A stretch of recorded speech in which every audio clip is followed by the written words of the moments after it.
The following program is rated TV MAL. It contains strong language and is intended only for mature audiences.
Look, everybody's here on time. Yay! Totally.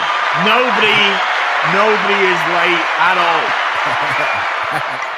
I didn't know if you were going to bring me in the studio or not.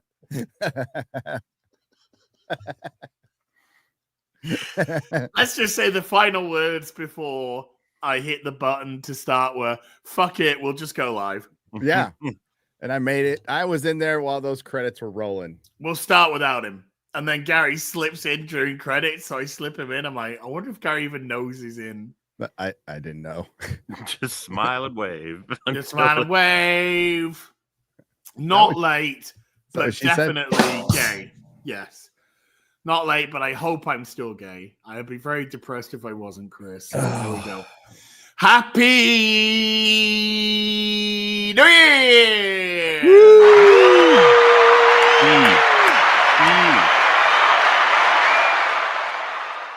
We haven't made it to the new year yet. Some people have. Yeah. Australians?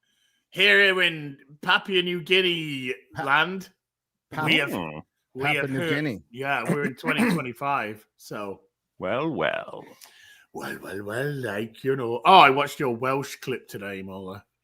My Welsh clip. What was that? But you were doing all the Welsh. You're like, oh, this is what Welsh sounds like, you know. You don't even fucking know what Welsh sounds like. It's there. You sound Jamaican. Yeah. That's like, well, I don't care if I sound fucking Jamaican. That's what fucking Welsh sounds like, you know. Which reminds me of I've been watching through Blackadder again with Metal. The Welsh jokes are on point in that. Oh, lots of sheep shagging.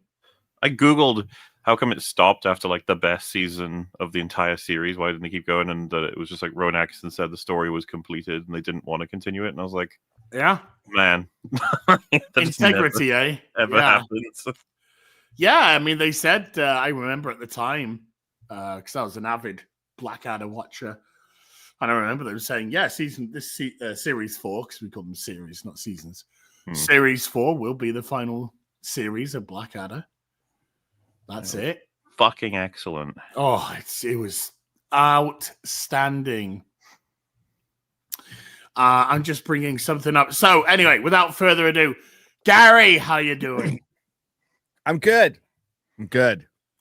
Drinking my first cup of coffee, getting ready to go for the day, putting final touches on a video. Found one little tiny mistake that after watching it like 25 times, it's like, God damn it. So we're fixing it right now. You know how it goes. You watch something and you're like, how could I have not noticed that on the first 25 times? But I did. I've had so many of those. Then you realize, yeah, it's me I'm dealing with here. Yes, I understand that. So it'll be out today. But damn it. Ooh. I had to wake up Perry. Sorry, Perry. My apologies. Happy New Year, everybody. We survived till 25. Well, if you carry on, you're going to jinx it. Yeah, I was going to say trying, so come on, man. Almost there. If you go with male and pale, you will not fail.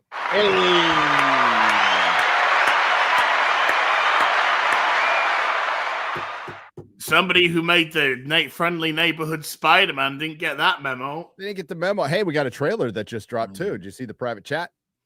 A new trailer. A new trailer. Let's have a look. Oh. Oh. What is it? I didn't look. Oh, Captain African American. Oh, We got a new There's African another American trailer for Another whatever one? film it is. Yeah, because they fucking had to reshoot it again. It's a trailer for each reshoot. Yeah. We're gonna You get put out 9 a trailer more. like 3 weeks ago. We have a new they've movie reshot it again. Since then. Oh. Oh my god! Like, who's gonna be in this one? I don't know. It's just going to be cameo. It's just, no, what if it's one of those, like remember the Marvels where it just did 2 minutes of, remember the good stuff? Oh my god! Well, The these most fucking pathetic women are here marketing now. campaign in history. Oh, that was the Marvels trailer. It's That like was so funny, dude. Remember Iron Man? It's like, what the fuck does that have to do with the movie? Iron Man. Remember Thanos? I mean, the trailer was literally, those movies had bad guys. This one has a bad guy too. They're not related in any way, shape, or form, but we're trying to make you think that they are. Well, it's more They're in like, the you remember same universe, though. I mean, that's got to count for something. You remember the purple bad guy? Well, there's a purple woman who's bad guy. Well, remember the trailer implied that Darth Ben was going to continue Thanos' work, which wasn't at all what happens in the fucking movie. Yep. Like, she doesn't even care about him. No, I don't know whose work she was finishing. The only thing she should have been doing is making a sandwich.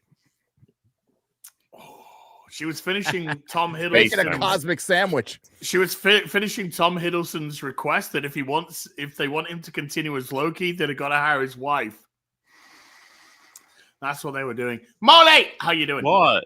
Jesus, so loud. I'm gonna file a complaint with the union.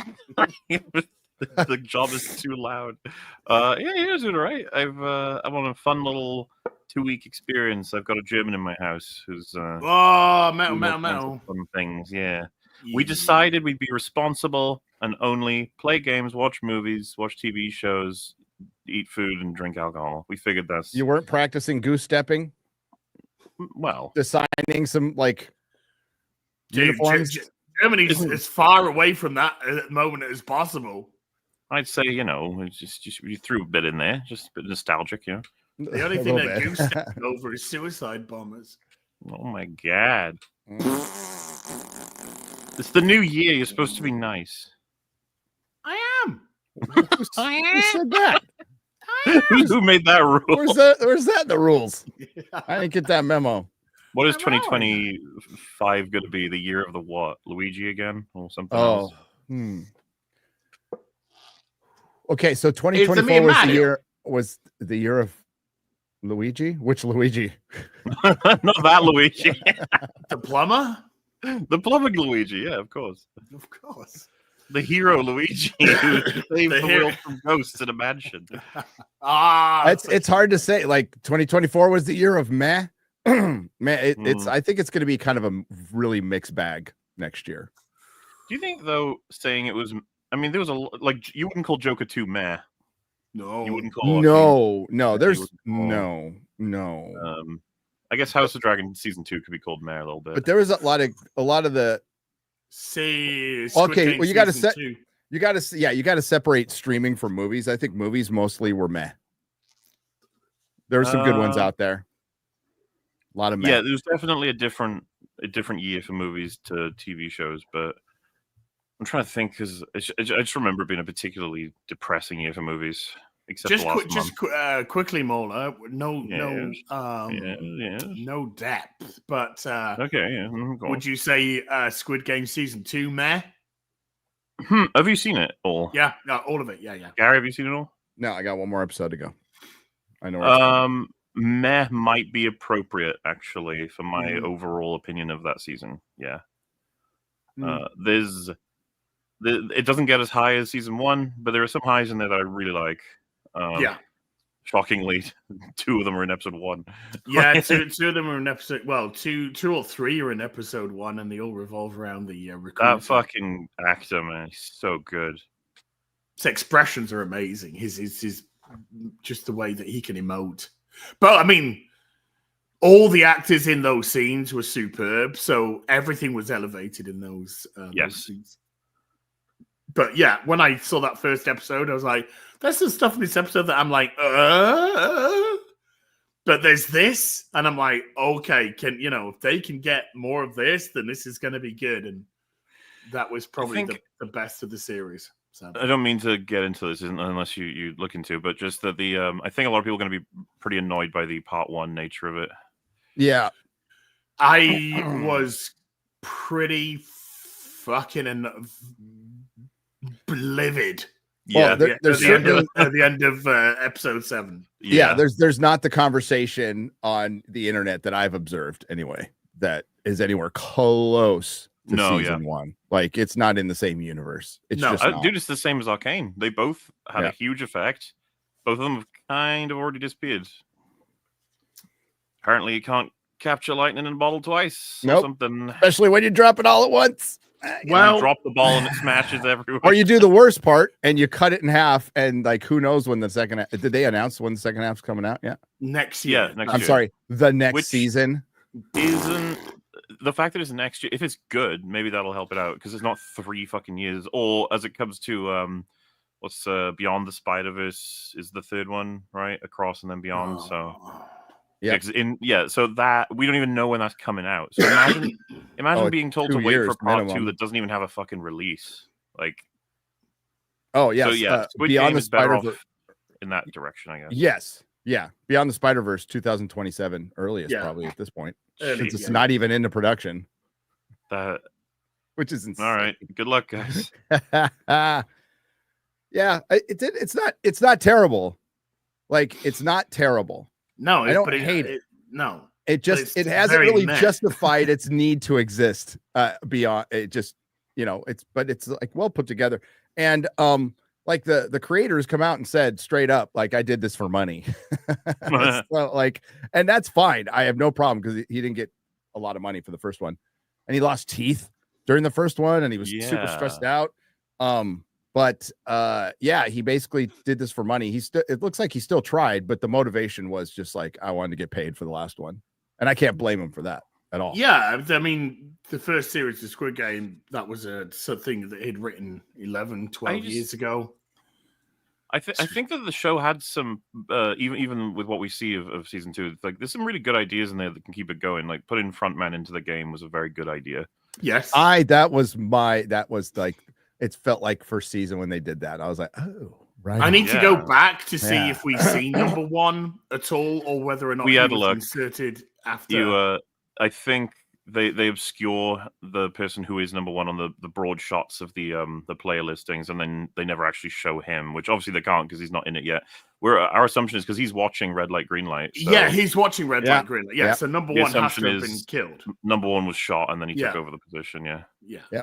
Which I think is viable. Most people aren't going to know, who anybody was after the first game anyway, so you can sneak in. Yes. Yeah. I said, with 450 people, I think it's very feasible that you can do that. Can we talk? Oh, wait. Yeah, Gary, you've seen the episode. I'll try and imply it, but one of my favorite payoffs was when they have to get into the rooms that require a certain amount of people. It's a good game. It's a good game. He and someone else end up in a room with another guy in it, and it's only a maximum of 2. And the way he solves that problem, it's fucking awesome. There was, the game stuff was good. Yes, was good. That's what I was worried about. I was worried it was going to be repetitive, and it wasn't. Just where it's going, it's you don't want, like, I understand cliffhangers. You can do satisfying cliffhangers, and there's blue balls. So yes, and I haven't seen the last episode yet, so I don't know. I just feel like that's where it's headed, but I could be wrong. I could come out of it going, it's fine. I was very frustrated with the way that they started to set up some characters, and then they just dumped them. I totally 100,000,000% agree. Oh my god, like, we're halfway through the point that the show is making us broadly. We've got character journeys that are just, we have not reached their purposes yet. There's actual full plot threads that literally have gone nowhere yet. Yeah. We've advised on this so many different times. I would still argue as much with every fucking thing when it comes to writing. Look to the Lord of the Rings trilogy and see how they did it. Why is it that Lord of the Rings is not seen as like an annoying cliffhanger that you had to wait, a year to see the rest of? It's because the stories in each of the 3 films. Remember reaching the end of Helm's Deep and Two Towers, and they assuredly look over the hilltop to see, like, that's our next enemy. We've done this well. Here we are. This is the journey as it stands. Taking account for everything and being like, we've come so far, now to the next journey next time. Well, that's after like that entire movie, satisfying. It is satisfying. And after that entire movie, you get that, oh shit, that was just a skirmish. Yeah. Whoops. Holy crap. So, but it was satisfying, yes. I mean, again, avoiding spoilers, especially because Gary hasn't seen that last episode and some people in chat, but there's the way it ends is very much at the peak of like stuff happening. And then you start thinking broadly and you're like, oh my God, everything has just been cut off at a halfway point. Damn, okay. And it's just a distinctly dissatisfying feeling. I would never recommend it unless I guess you've got the next season good to go in a week's time. Unless it's 2025 January the 1st or something. Then, yeah, it's weird that they haven't. I mean, if it was, I think they would have announced it sooner. I mean, because they just did Cobra Kai, right? That last one's going to be in like February. So, I mean, maybe it's just a couple of months. Maybe it's not the end of the year. I was just assuming it was the end of the year, but yeah, I don't know. But splitting stuff up like that's just stupid. I hate what they did to Cobra Kai, even though I've liked that second part of this last season was awesome. I loved it. Mm-hmm. We'll see. I'm just waiting for the last part so I can watch it all in. So you can watch it all. I mean, that's probably what a lot of people do. That's why my it's the worst solution. Yeah, but my advice to people for Squid Game is if you haven't seen season 2, don't. Wait till season 3 comes out. Yeah. That would generally be my advice as well. If ever you've been annoyed by cliffhanger cutoffs and then you have no idea if the rest of the story is even going to be good, this is going to piss you off. So yeah, just maybe wait on it. Another thing that I was very frustrated with is I found it very predictable. Yeah. It's not as clever as season 1. Yeah, I could see where it was going. And I saw you guys breaking down the limo part, right? On the EFAP, Mueller. And I agreed with you guys. Like there's other things. It's a little thing. It really is a little thing. But I really thought when I was watching it, I'm like, oh, they're following the wrong limo. And I think that kind of would have been better than what they did. Well, I think I said when we were doing it, I was like, I've seen movies before. This is like the clever thing to do. They literally had the limo with the front man in it, literally in sight of the detective and their whole team. And you're like, oh, what's the clever thing the squid people are going to do? One sniper just shoots out their wheels. It's like, oh. And then the policeman had a little bomb under his car. Well, what if they had started working with like official authorities? They would have been caught. And then it'd be like, who are you? What are you doing? Then they'd find like all of his tech, the weird costumes, and just be like, can you explain any of this? And then what is going on here, son? It's it's a bit disappointing, that sort of stuff. Yep. Yeah. Yeah, because I kind of like the idea of the Halloween party because they'll all be wearing masks. So I kind of like that idea of, that's just perfect for them to be there because they can have their frontman mask. They can have their, other masks. So I like that whole concept. I actually thought when they tasered the other guy, they were going to take him into the game, but they didn't. Because there always seems to be a punishment for trying. I think that would have been better, by the way. I do. Because I would have had more empathy for that guy being put in with 456 or 454, whatever, than, hey, by the way, I'm your mate. That was very coincidental, yes. I'm still happy that he's in it compared to, not that, I guess. But I would have had both of them for sure. Because the thing is, I wasn't hugely fond of the detective plotline in season 1. And I think we talked about it, but that was added specifically for the series, as in it wasn't in the original story. They added the detective stuff to flesh out more time for the series. But season 2, I would argue it's even more superfluous. Yeah, like, it is I thought it was going somewhere, bro. Oh, yeah, they did it again. That's what happened in season 1. Yeah, because they we're in the boat. We're going to the island. Nope, we're not. We didn't find the island. It's like, oh, we're gonna go back now. It's like, no. Well, the first thing me and Fringy thought when watching it was like, so the fisherman is evil. Yes, exactly, same. And then it was like, the fisherman is evil. Isn't that shocking? You're like, that was 7 episodes. like I said, I found everything very predictable. Like it was to me very obvious, and it was kind of obvious it's to like the point where I thought it was obvious I'm waiting for the curveball because this they guy's can't really be like, nice. Yeah, they he's can't like be a really doing nice. this, Yeah, and then it's like, oh no, they're doing this, and you're like, oh okay. It's a Squid Game show, not known for like people doing things out of the goodness of their hearts. Okay, come on. Because I was the one that found you. Yeah. I was the one that brought you back. I'm the one that's kind of like, well, we can't go over here due to the whirlpools. It's like, okay. Yeah, it was a lot of stuff was telegraphed, but I did like the games. I did. There were aspects I did like. I completely didn't like Thanos at the start, but then when he started taking his drugs, I fucking loved him. I wanted more out of him. Yeah, but there's also other stuff with that. Yeah. That they didn't really run with, because I thought the idea of him getting off his head and just fucking up the games for everyone was hilarious. I thought that's a cool archetype you can do a lot with. He has a couple of highlights. Yeah. But you could have done so much more. And the thing is, I got a complete wrong idea apparently, because from the trailer, I thought he was going to be a character that starts to sabotage the games, such always trying to find ways to kill people, which I thought made for a really interesting character in the Squid Game. Because we had Doksu last season, who was not quite that. He was more so just super selfish. He didn't mind killing people, but he wasn't looking to. I like the idea of a character that is specifically looking to find ways to kill people all the time. That would be cool.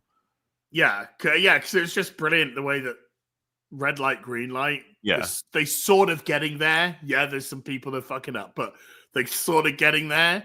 And then he's just, because he's had that girl just wiped out in front of him, he's so fucking fucked.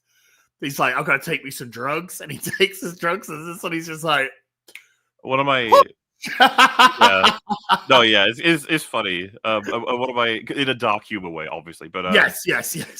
One of the parts I really like is, I think they 3 rounds into the spinning platform, and we have this wide shot of all of them, and Thanos and his body dancing around. Yeah, they're dancing to the music.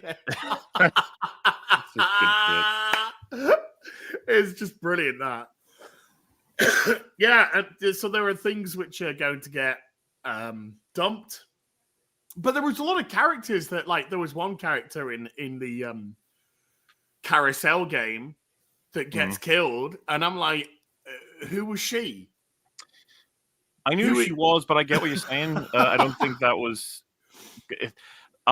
Maybe it's unfair, but I'll always compare it to episode 6 of season 1, which was fucking masterful. Oh, one of the best. You knew who everyone was in that, and the impact of them dying in it was huge. Yes.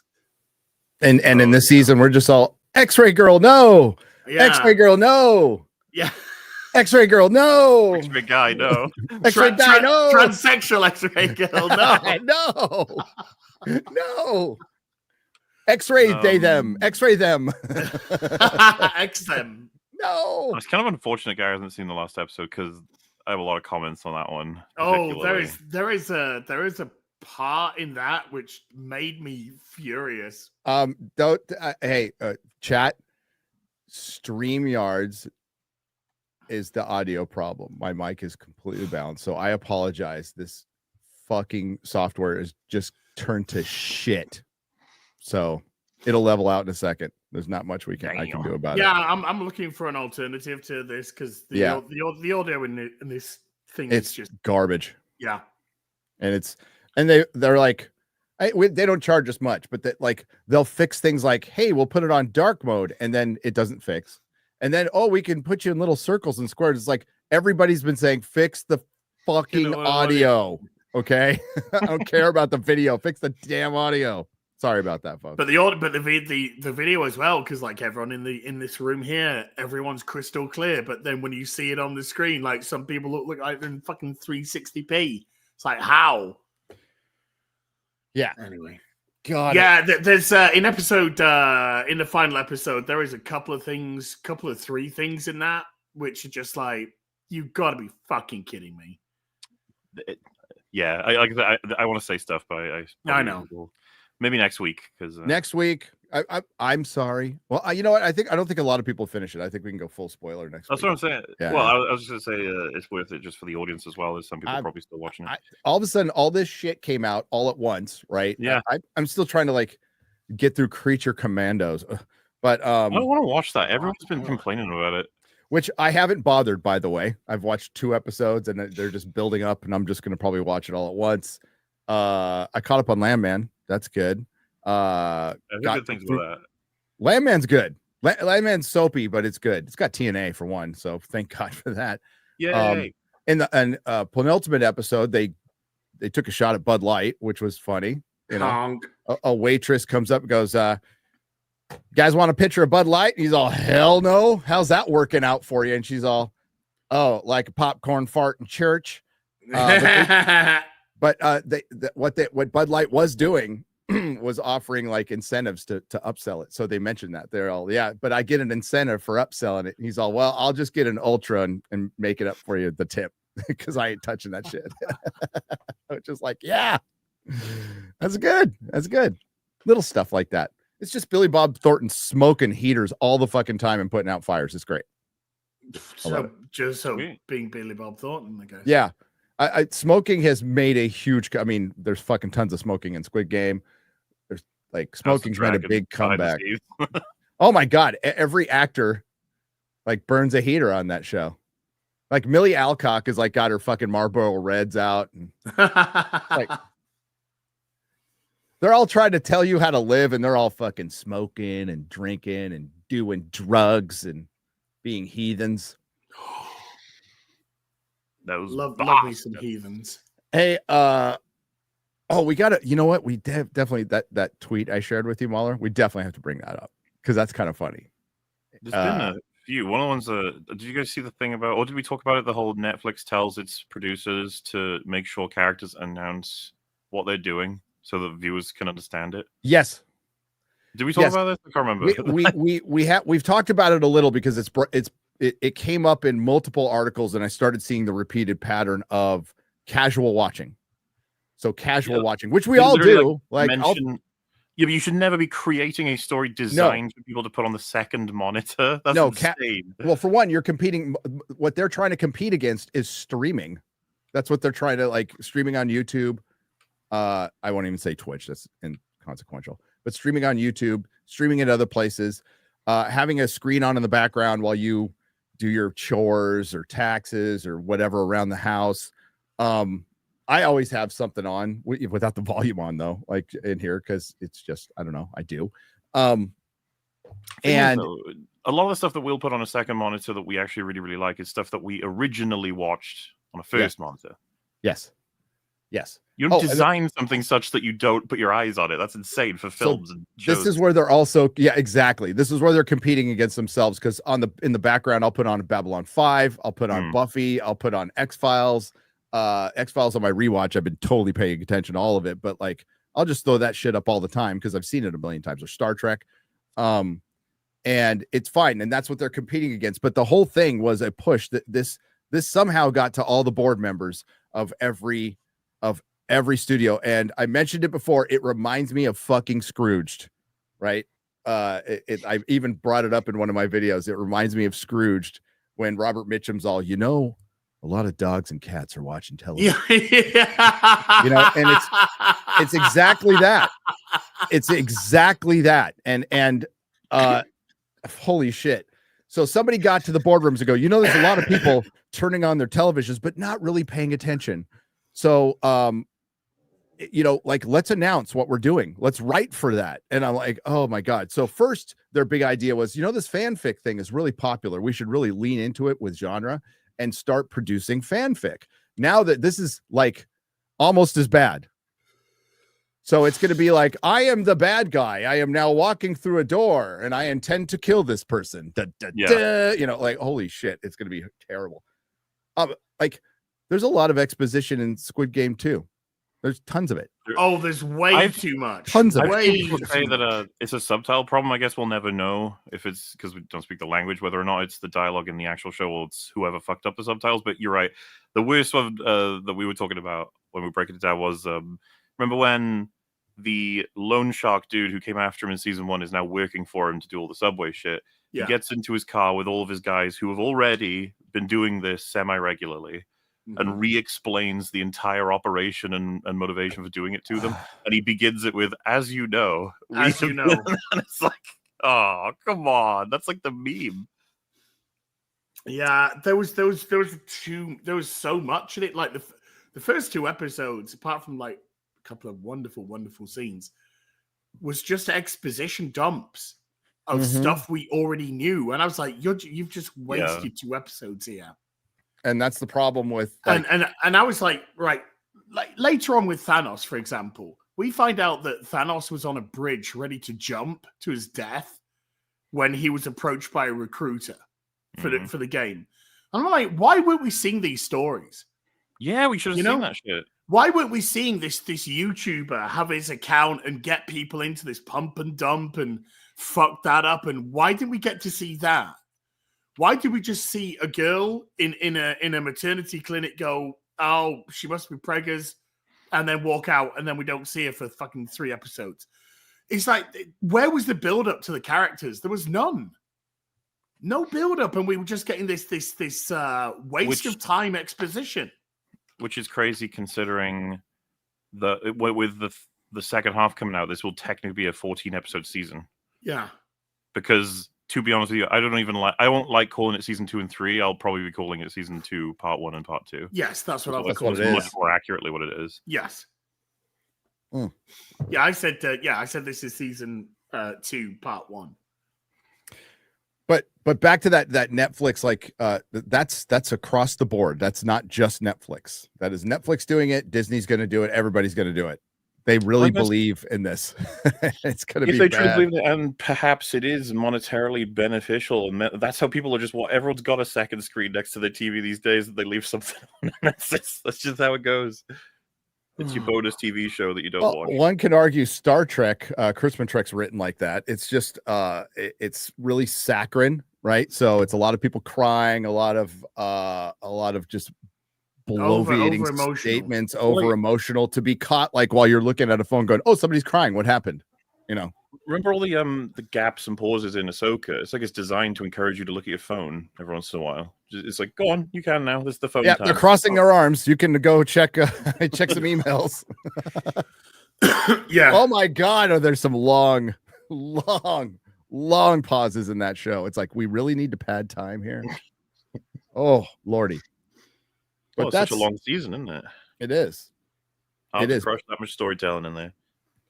So I mean, that's Hollywood still trying. Like, they're still trying to figure out streaming. They can't copy Netflix. Netflix just buys a bunch of shit, and they're winning, clearly winning. When they do produce something, we get sometimes a good season 1, and most likely a bad season 2. I was discussing on Afternoon Tea. Alice in Borderland had a great season 2, Japanese show. Yeah. Hellbound had a great season 2, Korean show. Squid Game, It's better than Witcher season 2 by about it's way better than The Witcher. Full stop. Yeah. It's way better than The Witcher 1, 2, and 3. Even though I didn't even see the third one because fuck that show. But no, it's second good seasons can be done. They can be done by other countries. Yeah. Not to bounce around topics as we keep doing, but I was just thinking about, that second monitor thing. Imagine shows like that becomes a genre tag, like first season or first monitor or second monitor content. Oh, dude. No, because people start like searching out for. I need some second monitor TV show content. It's second album curse. It's the sophomore jinx. Sophomore jinx is a real thing. It happened in TV too. A lot of season 2s were kind of, then they pick back up in season 3. It's not entirely unusual, but it's really difficult when you do a series once every 3 years and you have to throw in a bunch of exposition because it's not like a fucking movie. It's not like it's easier to remember a 2-hour movie than it is so an audiobook, an 8-episode fucking series. Yeah, I mean, pretty much. Yeah. So you have to remember everything from an 8-episode series from 3 years ago, and most people are not going to be like us and rewatch the whole damn thing. You know, because I get what you're saying. You're totally right. There's the catching people up with season 1 and also catching them up with the time gap between seasons. But like, I don't know, I was just struck by how clumsy a lot of it was in Squid Game. I'm okay. I'm okay with the first episode of the new season going previously on, and even having up to a 5-minute block of just going through the last season. Previously on, please see previous season. Yeah. But I totally agree with you, especially a season like Squid Game season 2 that's already got a huge amount of people who are going to check it out anyway. You'll be fine. Just go. To be honest with you, man, if we were tasked with constructing it, I wonder if we would say like we need to get into the game faster this time because the audience are going to be fucking craving it, or that we stave off because they know how much fun it'll be when we get there. And we build characters. You know, like the girl who was working in the amusement park and she had the bunny outfit. Like, even that, I was like, oh, this is kind of fun. There's like a little origin thing. I guessed her immediately. I guessed her very quickly. All my points would be is just when she got the card, I guessed her role. Yeah. I mean, I was about to say it's not even really a spoiler because it doesn't go anywhere. That's just it. They kind of build her up as a big one. Yep. They play her story when she gets into the games, and then they just go, "Oh, don't do this," and she's like, "Okay." I was extremely disappointed. I was talking on EFAB about how I thought, you know, when this is episode 3-ish, but in Red Light, Green Light, one of the snipers shoots one of the guys in the leg, very much not killing him. And she decides to execute him. And then he's like, what the hell? Is that you? And then she's like, yeah. And it creates a bit of antagonism. I thought that they were going to play it more interesting. And we have a dynamic for the Squid Game employees where they're like, can you please try to have some fun with this like incredibly depressing job? Maybe give some of the people a chance. You know, I thought they were going to maybe have one of them say, I shoot them in the leg to give them an extra shot of maybe making it out, and that she's by the book, you know, everyone gets their chance, and once they've lost it, they've lost it. But it has nothing to do with that. Because I think with that one, it's because when he was shot in the leg, the voice came saying eliminated. And then I think once the voice says you're eliminated, that's it, you're out. Whether or not you're fully dead or incapacitated. Well, but if she hadn't shot him and he was standing and then walked into he probably would have bled out anyway. But they didn't even know at that phase. She didn't even know about the whole harvest organ harvesting. That's kind of my point, though. Why the fuck did we waste our time on that plot line again? As opposed to just getting to know the employees, knowing how the hierarchy works, knowing how they're actually people who work there. Right. So, Mauler, you take what you just said, and I'll try to be as coy as possible here, Gary, and then you put that into episode 7. Yeah. Would have been incredibly interesting, wouldn't it? Yes, it would have, wouldn't it? Yes, it would have. We're not mad at all. What do you mean? I know.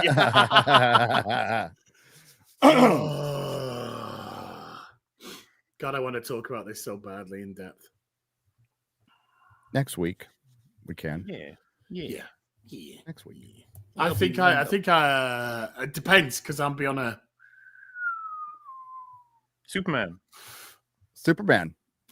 Yeah, that trailer was meh. Yeah, being discussed. Oh well, the other tweet I sent you was that one talking about the Sons of Themyscira in Creature Commandos. And it's even turning off. Wait. Well, Sons of Themyscira? Yeah. So they're the Sons of Themyscira are turned into incels in Creature Commandos. You haven't seen Creature Commandos, right? So there's a whole scene, and it's stupid. I think they could have gone way better with the humor on this, Mahler. I think they just could have like ripped us a new one, and they didn't. They kind of held back, but There's a guy, one guy says, I'd have to even bring up the clip. I'll find the clip. I can't do it justice how stupid it is. So I'll find the clip. But that being said, the Sons of Themyscira are incels in this. And they did the whole end of Batman, season 2 of Boys, arguably a little bit of that in Peacemaker, but they did it again. And like a lot of people are equating it to us, which is, I mean, I think it's much broader than that. I don't think it's specifically us. I don't think James Gunn knows who we are. You mean these married men that get called incels? Well, yes, but like a lot of people have been comparing on Twitter. I think it goes way beyond that. I think it's James Gunn. I wouldn't, as thin-skinned as this guy is, taking a shot at Snyder fans, taking a shot at everybody who's critical of Hollywood. So yeah, one guy says like, why do they get all the woke? Why do all the woke feminists get waterfalls? We want waterfalls. And it's like, what the fuck is even this line? Yeah, I'll have to find the clip. It's fucking ridiculous what they say. But is this some sort of play on let me find the tweet. Flowers, give them their flowers or something? Let me find the tweet I sent and I'll share it to give you some if Lady Greenmaster is out there, find that clip, please. And I tell you what, Mola, just one more thing about Squid Game. Jesus. Right.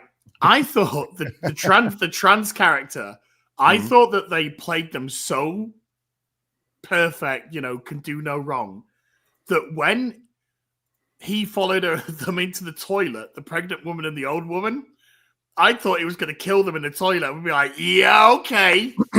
That would have been interesting as fuck, dude. Yeah. Like I said, there's not enough of that in the show in general. There's not enough of me going like, okay, yeah, It's more just, yeah. Nice. Yeah, that's how that goes. There you go. But yeah, no, that would have been interesting as fuck.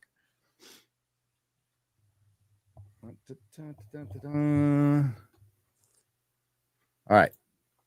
So there's a tweet. You sharing it? Okay. So this isn't anybody who follows me. It's an anime avatar. I don't know what the fuck it is, but some dude, some guy, some married incel. So the screen cap here is us on FNT with Alex Jones there. Hail, Alex Jones. I like how Gunn took inspiration from grifters for the Sons of Themyscira. LOL. And this is somebody who doesn't necessarily follow us, or I'm not going to say even likes it, says, I actually think this it's ass that a lot of our media is becoming imaginary slap fights between obnoxious Hollywood writers and YouTubers they dislike. I agree. Yeah. When you can't write outside, even allegorically, you can't even do that. You have to actually just be one-to-one because you have the power to put something out and be like, I don't like you. I think it's super cringe. You should be focusing on telling stories, not getting revenge on people you hate who don't even know who you are. But I agree, Gary. I think James Gunn is fucking as thin-skinned as tissue paper. He did fully write all of Creature Commandos, right? Yep. Apparently, yeah. Yep. Yes, he did.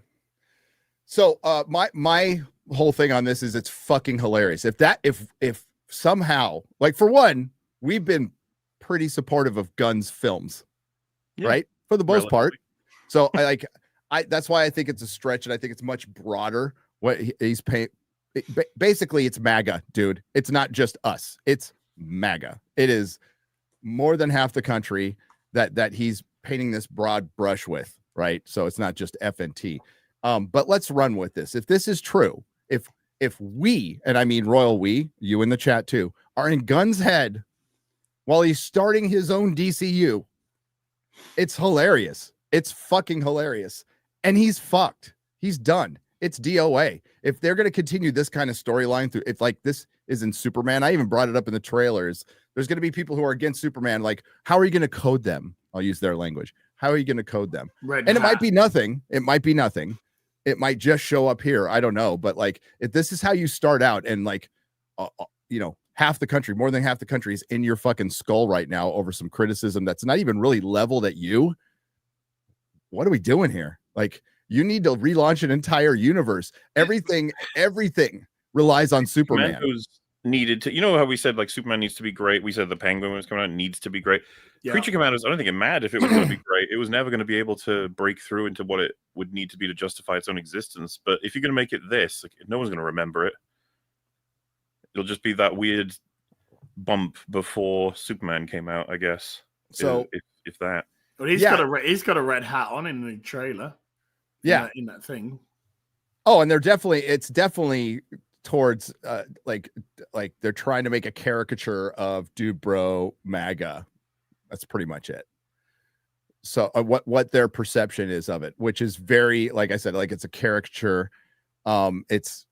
It's not based on any nuance, and they don't. They want to clown it, and like you do it better. Like there's so many things you can roast us on. Oh my God, do it better. But like if that's the case, then woo, you in trouble, boy.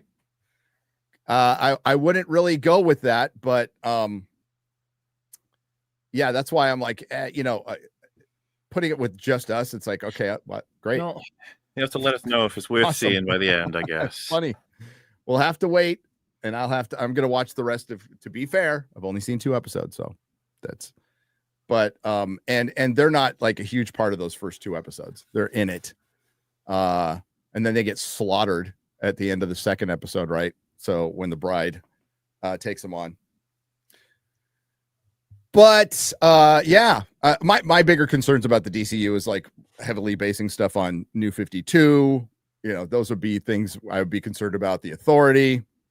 They're moving ahead with Supergirl. I think the casting for Supergirl is really good. I like Millie Alcock. Jason Momoa as Lobo. Duh. Yeah. Okay, that's good. I think that's good. So we'll see. It's obvious. I'll say that. Yeah, but sometimes obvious is fine. Like Henry Cavill being James Bond would be fine. I wouldn't complain about that at all. All right, Lobo's going to be, hoping at least, is going to be reasonably made up in terms of makeup wise. So yeah. But it does feel, going from the Snyderverse with him as Aquaman, a very prominent hero, right, straight into the Gunverse as another prominent hero, well, anti-hero, I guess. You're saying that you couldn't have any other options?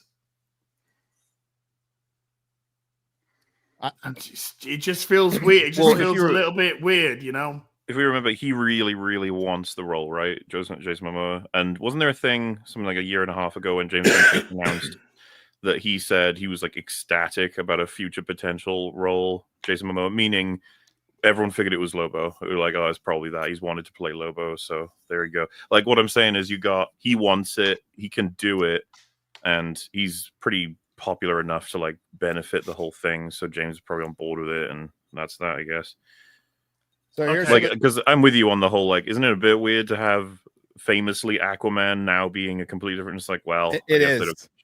Well, I mean, like, we had Human Torch play Captain America. Like, it's there's so many superheroes now. We're just rotating actors, and I thought there should be a rule where an actor, I mean, in a perfect world, where an actor only plays one superhero in his lifetime, not multiple. It's not even because like this is a little closer, right? Because I know someone would say like it's not the same continuity. They've reset. It's like, well, they haven't fully reset. No, James Gunn's wife, Amanda Waller, they're all going to be the same. So, like, yeah, it's going to be team. Yeah, it would be better if you reset everything. It would Peacemaker, and at the end of Peacemaker, they brought in the Justice League. Why the hang? Whatever. But here's some of the responses. Okay, so because a writer's room wanted to stick it to some guy called right-wing overlord from Nebraska who doesn't like Disney movies, the audience has to sit through whole sections of a plot that's drawing him as a soy jack getting beaten up for 15 minutes. And then this guy, this is so damn cringe. Can we just get escapism already? God, who's been saying that for years? And not recess level jerky fights. The term grifter has seriously lost its meaning, like racism and woke. And the objective fact here is you'll see hundreds of stories where Superman brutally beats down and or kills right-wing conservative extremists. I just want to point out that the KKK were Democrats. Before you'll see one where the hero does the same for a leftist progressive one. They will never have Superman smashes Antifa. Like, these are the responses, and this isn't like us. So this is just a general conversation I saw on Twitter. Pretty interesting. People are fed up. But they're not wrong. They're not wrong. Nope. They're not wrong. No, when you get into like little slap fights on Twitter and someone sends a meme at you of like, you're this, and then it shows like a pathetic person, that's just the same thing, but with multiple hundreds of millions. Like, I get to spend lots of money drawing a picture of you as the one who's lame and me as the one who wins the argument. Remember She-Hulk? Good God, why? Why would you want me to remember the She-Hulk? Where the whole premise of the show was, we know you're going to say it's shit because it's shit. And so we're going to beat you to the punch by saying we knew you were going to say it's shit. Got him. We might even make it shitter.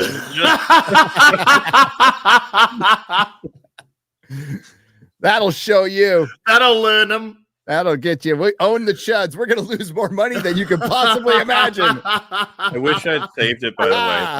I saw a relatively viral tweet saying, like, can we all agree now that She-Hulk was the worst thing that's ever happened to Marvel? And it was quote tweeted by someone saying, no, Moon Knight was the worst thing. And I saw that and I was like, that's not fair. There's one quote tweet that said Secret Invasion was the actual worst thing. And I was like, no, that's kind of fair. That's kind of fair.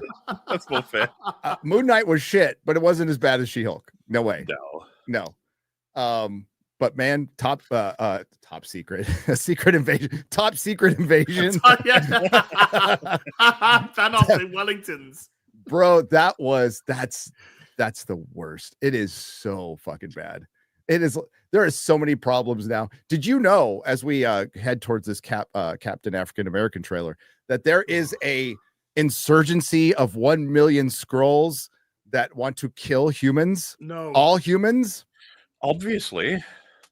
Did you think we're going to get a line for that in the future? Because they'll remember, they'll be like, no, they're okay. They're on their own planet now. Oh, hey, they mentioned Tiamat in What If Season 3, which I haven't seen What If Season 2 or 3.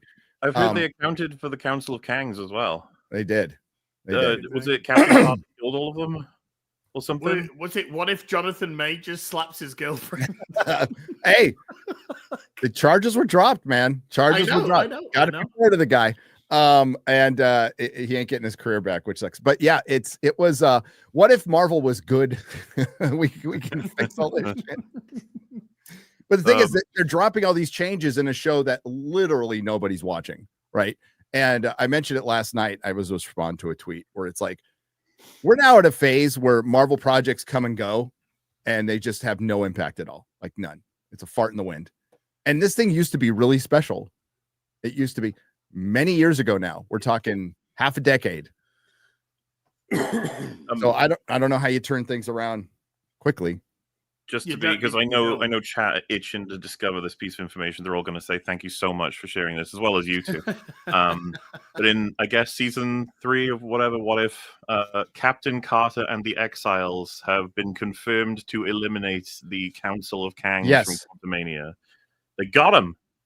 All of them. And what they're all gone. And what I know of What If, I think they've just kind of turned it into the Exiles, which was a group of multiverse traveling superheroes. I like Wallace.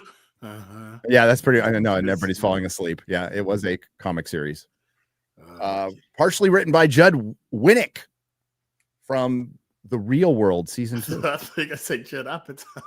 No, you don't remember Judd Winnick? He wrote a bunch of DC books. He did. So The Real World. You remember MTV's The Real World? Remember Puck? Remember Puck? Well, Judd Winnick was in season 2 with, oh God, was it Pedro? Who was the guy who had AIDS and died? And he did a comic about him. And then he got a bunch of gigs at DC. Well, after he died of AIDS? Yeah, after his friend on the show died of AIDS, he did a comic called My Friend Pedro or something like that. Oh, he wrote Red Hood. Yes, he did. That'll probably be why I didn't read it. Judd Winnick, not a good comic book writer. He had a couple of good stories. I'll have to be more specific. I can't be more specific because the real world was like 30 fucking years ago, 25 years ago, and I barely watched it. So, but the one that was in San Francisco, right? But it got him a lot of gigs, and then they found out he wasn't a very good comic book writer. Well, I'm going to quickly grab a drink. If you could, yeah, he did The Outsiders. Yeah, if you could line up the Captain African American trailer for when I get back. Of course, on my Fibre internet. So this is the big trailer now to get us all hyped, right? Sure. This is the one. I gotta figure out where there are cameos in it. Otherwise, what is the point at this point? Where did you put it, Lady Greymaster? Was it Jesus? And how hot off the presses is this? She dropped it at 11. I just can't remember where she put it now. Here, I'll just search it normally. It's gonna be exciting, man. Captain America, Brave New Oh, did you see the reports of the Superman test screenings not being? Did they have a source, or was that made up? The source was the outlaw Mahler, John Rocha. He's a big fan of a real BBC, big fan of FNT. Well, because I saw someone tweet out that James Gunn said that it wasn't true, and then I was like, "Yeah, but I can't trust anything James Gunn says." Yeah, James Gunn saying it wasn't true actually lends credence to the rumor. Okay, James Gunn said The Flash was the greatest fucking superhero movie you'd ever seen. I was thinking it was bullshit until I heard James Gunn said it wasn't true. I'm like, man, there's something to this. Wait a minute. Let's go. Oh, whoops! I can't do that. Same. We can't ever forget that. By the way, James Gunn's favorite superhero movie of all time. Honestly, because I saw someone collect a whole bunch, he has lied through his teeth on loads of big things at this point. There should be a little booklet we should get out. It's kind of frustrating, almost to the point of like, please stop saying stuff, just anything anymore. I don't even want to have to pass out whether or not what you're saying is anything true. Oh, it's only 30 seconds. It's like a TV spot. Okay. Oh, this is it. Okay. So we're gonna have a trailer too. Whoa, this is probably a trailer for the fourth cut of the movie. Yeah. Came out 55 minutes ago. Oh, it could be nothing. It's a Captain African American. Of course it's going to be nothing. Captain African American coming out in Black History Month in theaters on Valentine's Day? Yes, apparently so. Oh. Want to break up with your girlfriend? Take her to see this and she'll fucking dump you and you'll be like, yeah. What did I take my wife to see on Valentine's Day? It was a horrible fucking movie. I can't remember if it was it Madam Web? Did Madam Web come out on Valentine's Day? Oh, maybe. Yeah. Because that is the perfect movie for Valentine's Day. Totally. Here we go. Your inner circle's been compromised. Either you can't see that or you don't want to. Who you think they talk about? Watch yourself. You're not Steve Rogers. No, you're not. You're right. I'm not. One symbol. I'm black. Stands for all. Stand by for proof of death. Oh. You want me? Come and get me. Okay. Okay. Watch yourself. Wait. Steve Rogers, not Steve Rogers. You're not Steve Rogers. I want to see his fucking. I want to see his like. Goddamn his costume.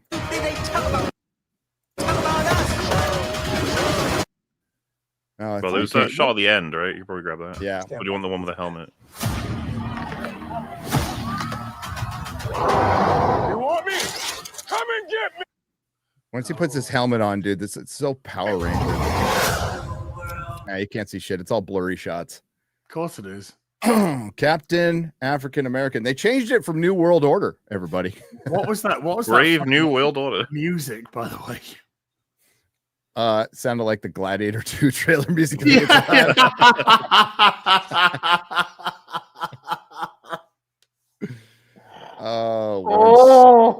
Not Steve Rogers. What's funny is if you were talking to Harrison Ford when he said that, you'd be like, Do you know who Steve Rogers is? And he'd be like, no, some guy, probably one of the Power Rangers. He probably wouldn't say that himself. God damn it! I wiped, and I didn't have any toilet paper in my hand. Shit. Sucks when you get old. Oh my God. Shit. Literally. Do you think he's going to be in more than just this? Harrison Ford, I mean. Oh, I hope not. Oh God, he's fucking old. Yeah, it's like, hey, we're gonna line you up for Secret Wars in 2027. Well, I might be dead. I'm gonna be flying a few planes between now and then. I don't know. I might be asked to do another fucking Star Wars or something. Just record his lines now, and it's just like him going like, "Fuck you, yeah, okay, let's go." Done. Hey, at least I'm done. we're gonna get a lot of Harrison Ford in February because he's gonna be in 1923 season 2, same month. Ooh. Yeah, that'll be good. I'd rather watch that. Oh well, that was 30 seconds of Exciting man. stuff, Are you fired up for Captain African American? I know I am. You know, he's just taking like, I don't know. Does Harrison Ford have kids? I don't even know if he has kids. Let's just say if he does. Grandkids, right? Probably. Yeah, or you know, like he's just taking care of the wife or something. He's just taking roles to get some money. No, he believes in this role. He believes in it. Oh, sure. This is for the art. The art, like Bill Murray. And he's been following the MCU closely. He's waiting for his time. I'm blanking, dude. I'm blanking on the actor now. Oh, it's Nick Cage. So there's a bunch of actors now that are. Jim Carrey, Nick Cage. It was rumored Harrison Ford. The reason you're seeing him take all these roles is they're out of money. Robert De Niro at one point lost all his money. Like they're shitty with money. And a lot of times you'll see he was broke. Yeah. Which, how does that happen, by the way? How does that happen? I don't know. Are they being ironic? Is he just being ironic? Is he just no? Like you go out and you buy these ridiculous mansions and you buy more than one, and then you have some. You know, they probably don't pay too much attention to their finances. They probably have money guys. They probably don't listen to their money guys at all. Well, the money guys drain them, or the money guys drain them. Well, dude, there's the story. This is from a long time ago. Sting from the Police, his accountant robbed him of $10 million. Didn't notice. Yeah. You know, must be nice. Yes, must be nice to. Where did that $10,000 or $10 million go? Do you know I have $10 million somewhere? Yeah. Wait, why am I doing a British accent when I'm British?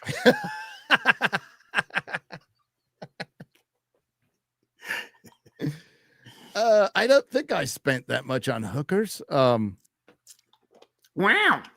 What, Sting? Oh, Sting liked to get ladies of the night with his wife. Okay. Yes. Okay. Do you want to watch the no Friendly Neighborhood Spider-Man trailer? Hey, you knew what he was going to say. Yep. You knew what he was going to say. Holy shit. There's almost like a tone to it. I knew it was going to be bad, whatever it was. DEI Friendly Neighborhood Spider-Man. Friendly, diverse neighborhood Spider-Man. Can you bring that up, Gary? Of course. Thank you. Oh, that's right. You're on Papua New Guinea. This is an animated movie or TV show?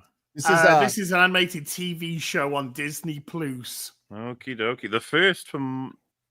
No, wait. By the way, if you've seen the meme, I'm something of a myself. Yeah, I've seen that meme.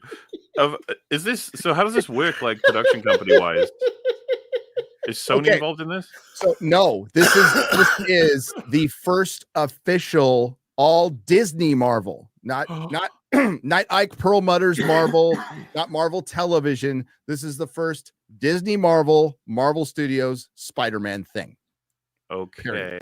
This is their very first, and it's from and correct me if I'm wrong, chat. I could have sworn I saw a Clownfish TV video and a couple of articles that Disney Marvel has since ditched all their local animation in America, and they moved it all to Canada.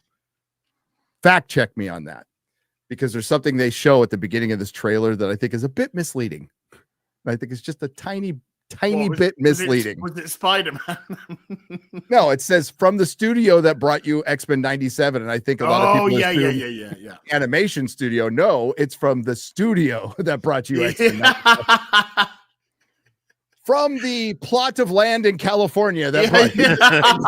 From the planet that brought you. Planet. From the human race. From the universe that brought you X-Men 97. Yeah, it's a bit misleading, I think. Awesome. If old Neon is out there, let me know, buddy. Okay, here it is. Here we go. Disney Marvel's first foray into the Spider-Man universe. Was this supposed to be connected to Tom Holland? Not sure. Heard something about that. Clearly, that's yeah. I could have sworn once. I feel like I was having false memories or something. But once upon a time, this was supposed to be a prequel to Homecoming. Wasn't that? What happened to that? I heard something about that. I mean, I've slept since then, but the chat will know. Chat will know. Okay. The chat will know. You ready? Yeah. Okay, for one, fuck them for putting the original Spider-Man theme in this. Just fuck them. I like the way they did. They took the cover of what, Amazing Fantasy 15? Amazing Fantasy 15, and then just DEI'd it. Yeah. With, by the way, the person. Can we just pull back for that? That's Harry Osborn. That's Harriet Osborn. I know. Yes, that is Harry Osborn. What have I said about man buns, folks? Okay, I rest my case. Don't be wearing man buns. You might as well put on a blouse at that point. Start transitioning.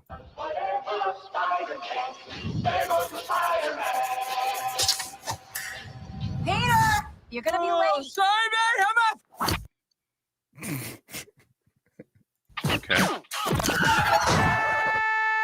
I'm okay. Spidey sense is working as intended. So this must be This is pre-Spider Bite. Yeah, that's what I would be assuming. This is pre-Spider Bite. So pre-Spider Bite, Clumsy pity parking. What was that?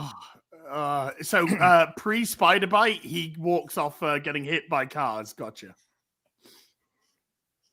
He's a strong boy. Drank plenty of milk. So my guess is if they were going to make this a prequel to the Holland stuff, they would have to involve Sony. That's what I was asking. I was curious. Is this going to be MJ in the white, in the yellow? Oh, fuck if I know. The one that's six, that that's could 3 be, foot taller than that him? could be Gwen Stacy for all I know. Liz Allen's standing behind him. Yeah, Gwen Stacy's the one behind. I assume this is all disconnected from the movies now. Like this is its own continuity. Marla, I think this is disconnected from reality. No, I already knew that. It's a Disney product. I think this is a one and done, honestly. Yeah. Unless it makes $1 billion, $1 trillion, squillion. It gets in 1 trillion subscribers. Hey, by the way, did you know we have one more day for Disney Plus to be profitable? That's what I get promised. Gary, this trailer will do it. They're going to drag in. This is going to put it over. They'll have more subscribers than there are humans. Yeah. AI subscribers. We've got 9 billion subscribers on Disney Plus now. Wait, what?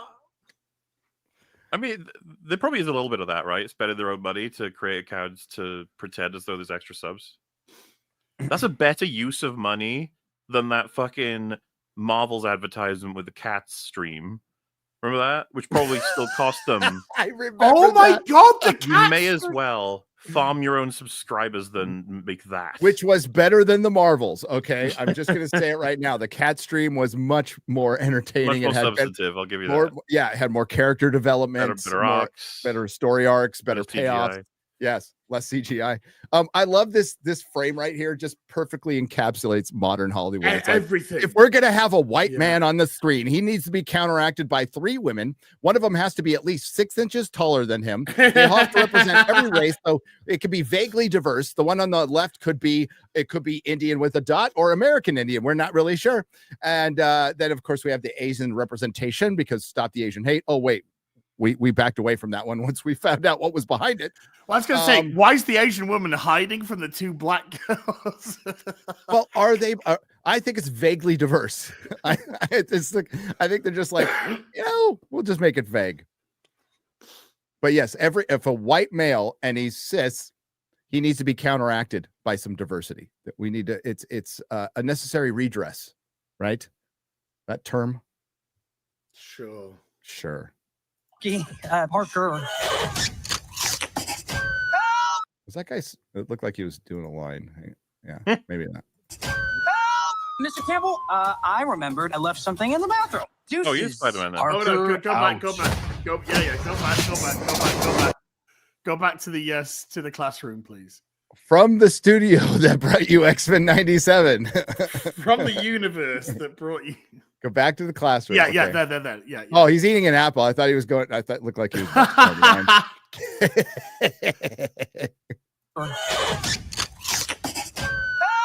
Mr. Campbell, I remembered I left something in the bathroom. Deuces. Okay, Parker, no, there you go. No, go back. Dude, the animations. Pause it. The animation shit. All right. Yeah. So how far back? Just until we see the teacher in the classroom. It's only a quick cut. I remembered I left something in the bathroom. Hey, it's an American flag. I was gonna say. Holy shit! Wow, it's not a pride flag or Antifa. I'm kind of shocked right now. Okay, so what I bet that dude is Flash. Oh, Flash Thompson, right? Yeah. Yes, yeah, absolutely. That's Flash Thompson, 100%. So MJ to the left, Flash, black teacher, MJ black or Bill Gwen to the Stacy, right. or Gwen Stacy. Not sure if the guy behind is slightly brown. It's just like, oh my god, this is the universe. Did Thanos blink out all the white people? Just saying. Yeah. Racist Thanos.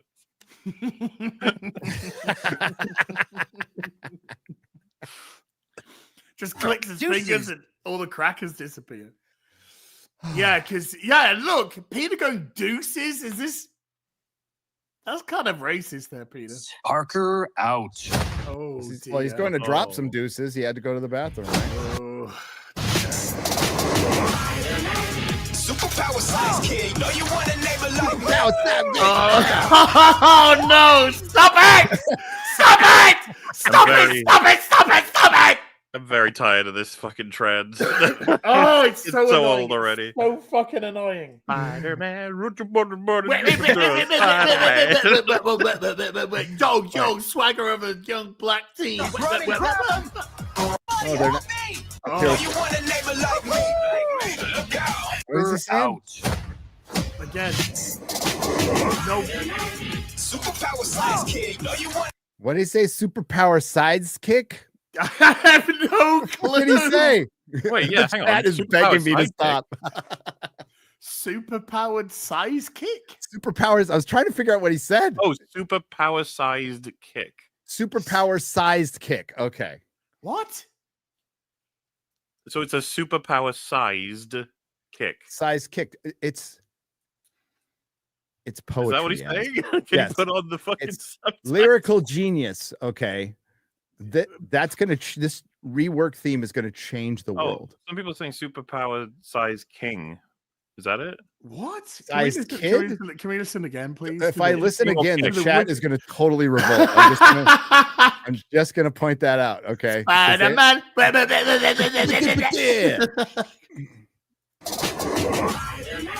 Superpower size kid. Know you want a neighbor like me. Don't you want to clue. Don't you want to labor like me? Superpowered science kid. Superpower science kid. What? There you go. We did it, I think. Yeah. What? This is Now, the what did he science say kid next? predict. Did he say, "Do you want to label like me"? No, he said, have you seen any white people? Superpower size kid. Know you want a neighbor like me. Don't you want to Labor like me? labor like me? Are you pregnant? Does that mean word? Is it Spider Woman? You never know. It's Disney. Oh, neighbor. Do you want a neighbor? Don't you want a neighbor like me? Where the hell did you get neighbor out of that? Maybe I did labor as well. Look, I'm not trying to be racist, but can we have some subtitles, please? Don't you want a neighbor like me? He's right there. Gary, put the subtitles on. They are. Oh, they were on. Okay. There you go. Oh, now we'll get everything. Click for English. Oh, I can't wait to listen to it again. You ready, chat? Let's Yeah, go. here we Come go, on. here we go. Chat, sometimes we just got to work our way through these things. We got to be tough. Toughen up, chat. Pull the bootstraps James up. Gunn's going to help. James Gunn's going to hate us. Let's go, chat. I know you can do it. I believe in you. Superpower size kid. Know you want a neighbor like me. It's not showing up. What? Why? Even the fucking subtitles don't know what the fuck's going on. Subtitles gave up. How do you expect the English is our first language to understand any of this? It came up for a second and then it's gone. I'm white British, but I don't speak rap. Oh, somebody! Help me. They're not doing it for the music. Okay. Oh, that's Harry. Okay. He's running, grab him. Oh my god! Oh, that is Harry Osborn.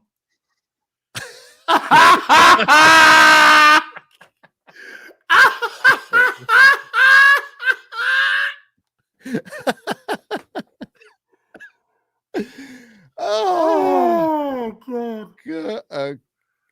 You know, I'm something of a Osborn myself. Well, now we know why Norman turned evil. I just understand him a little more. Oh wait, I wanted it.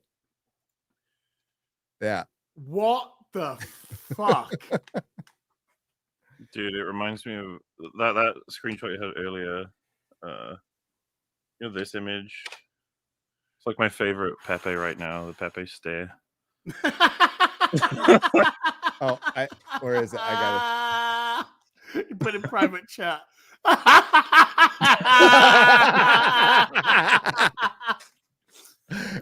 on. I don't know if I can get that one again.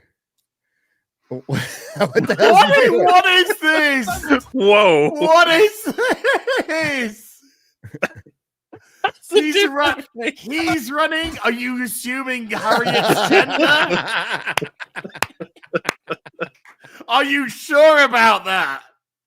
Can you get people to stare up? Is that possible? He's such a funny goober. Can we what? Can you get people to stare up? Because I don't know if Chav's seen what he looks like. He's just a funny little goober emote, but this guy looks like him. You could just link it in chat. Can I?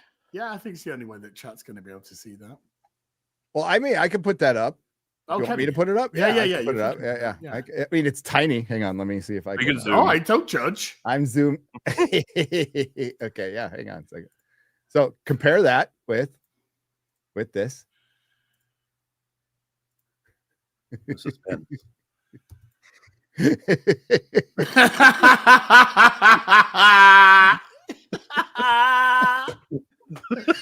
Somebody needs to just cut that into the fucking trailer and see if anybody notices. I love that emote. Uncanny. Is the chat. Oh no. I can't tell the difference. I can't tell the difference. Back to the trailer. Sorry, everybody. Back to the Do you want a neighbor like me? Wait, what? Do you want a what? He said neighbor. He said neighbor. It's fine. I said neighbor. God, neighbor. Oh my goodness. Where's Eric to lie when you need him, man? I know. Gotcha. I thought it was dead meat. Check out What? the next victim. Oh, they did the old.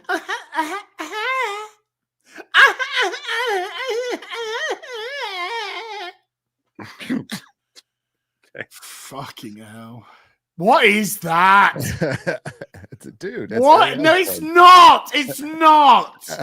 It's a dude. That is not a dude. When I first heard the male voice come from that, I'm like, what the fuck? God. And me, check out our next victim in his dumbass costume. Is my suit really that bad? Ouch. Watch out for that ladder. Just Oh, consider it thank Oh, God he's- I found the white people, by the way. We found the whiteies. We found the white people. They're all the bad guys. This is a chat because Spider-Man is streaming. Now it's on the YouTubes. Oh my God, I'm the Spider-Man. I had to put in my real name and address to get the streaming account. This is a new low for this account. Now, I agree with that Oh, sentiment look. right there. You got beat up by a guy wearing hockey pads. Reference. Oh my God. He said that in the movie. I was like, what? What's the difference between don't wear you hockey and pads. me? What'd you say? What are you saying?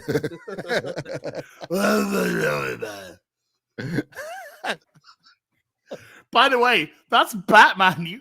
I love it when the fucking other companies reference their fucking rivals. Well, I love it when they reference YouTubers in fucking cartoons too. It's fucking great. Oh, something's happening. Oh my God, says Omega Toaster. Yeah. Have fun explaining this to the cops. Lol. from your friendly neighborhood Spider-Man. That's me. By the way, I am. I'm I want my- unstubbing. I want my donation back. What? If This you doesn't guys make- make better content, check out my channel. You gotta check out my Rumble. channel.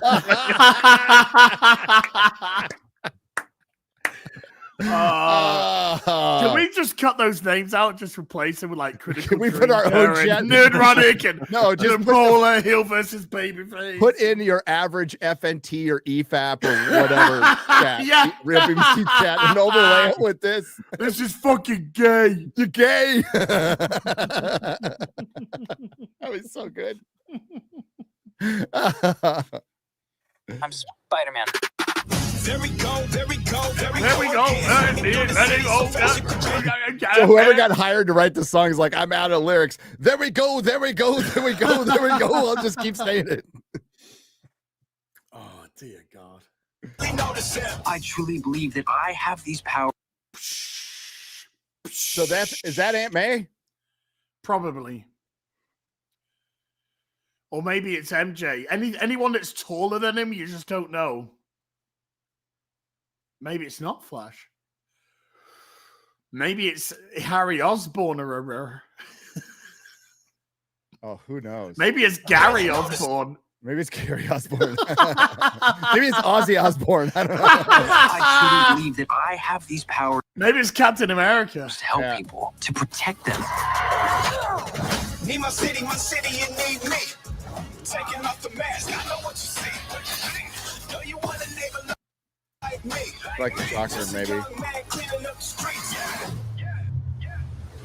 Oh, thankfully more white bad guys. That's. Oh no, Thanos just made all the white people Norman. bad. Oh, it's not. You know, I'm something of a Captain America myself. Do you know how much I sacrificed? Back to formula. And then I can't wait for the people who are going to post, but his hair's comic accurate. His hair's comic accurate. No, his movie cynic responded, I think, to Drinker and said, yeah, I can't wait for but it happened in the comics. And it was like some recent Amazing Spider-Man issue 684, written and edited by a trans-Siberian, transracial, transgender, non-binary fucking amputee lesbian from 2 years ago. Gary, you're going to have to be a little bit more specific. I can't be. I'm talking about Marvel editors Because and that's writers. everyone. That's Okay. everyone. As close as it gets. As close as it fucking gets. Oh, That's not cutting. That's not making it. It's not. no, cutting down the I've film, already man. seen people going, he was coated black because of his hair. It's like, get the fuck out of here. Fuck out of here.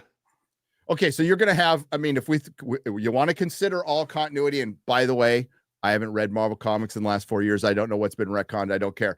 But if you think about Sins of the Past, if anybody knows about the Sins of the Past storyline, I know Flash is out there. He'll know about the Sins of the Past storyline. You're talking about a Norman Osborn who could have possibly slept with Gwen Stacy. Yes. Okay. Kills Gwen Stacy, kills her. So you got to make it. You got to make the black man. Why's Norman got to be black? Why couldn't you make him Asian? Yeah, the cis of the past. Why couldn't you make him X-ray girl? The cis white gender. Why couldn't you make him Welsh? No, just kidding. Well, everybody knows Welshes. They're not human. Oh, well, that makes us really good bad guys. Yes. Oh, God. There's Captain America in it. I know plausible deniability with Gwen Stacy. Okay, but he definitely caused her death. Okay. What did she actually die from? Was it Peter? AIDS. Yes.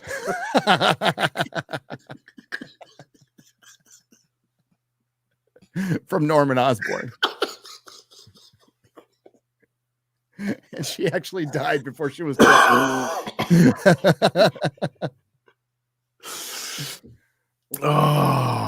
reminds me of Lethal Weapon, the woman in the beginning who jumps off. Lethal Weapon starts out like a perfect Christmas movie. You got some Christmas music, you see a Christmas tree, and then you see a tit.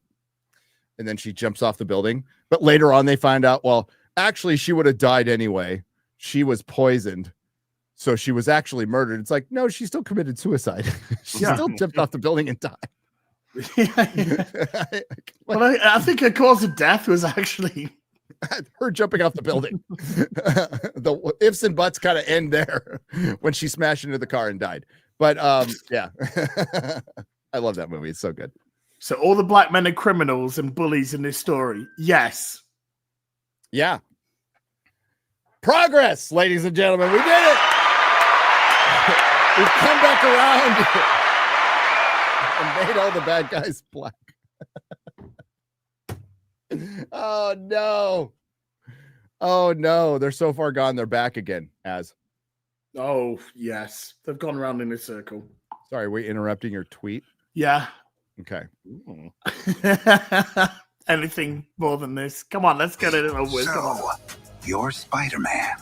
Oh, wait. You're Spider-Man. You're Spider-Man. You're Spider-Man. You know I'm something of a Spider-Man myself. Why didn't they just have Giancarlo Esposito fucking voice him? They just make him just the bad guy in everything now. Just make Willem Dafoe voice him. I don't know. There's a selection of actors they need to just record a whole bunch of lines from, make the AI perfect villain for everything. Yes. You're Spider-Man. Yes. Evil. Do you know that my hair is coded black? They need to make a movie with Pedro Pascal versus Giancarlo Esposito, and they just play all the he plays all the bad guys and Pedro plays all the good guys, and they just fight each other. With my help, you'll achieve greatness. Oh man, this suit's incredible. Oh, Future Foundation costume. It's a little early for that. Not really connected to Fantastic Four. All right. If you ever need another butt kicking, just look for your friendly neighborhood Spider-Man. You want to what? You want to wait. You want to what? I think I'm mishearing some of this.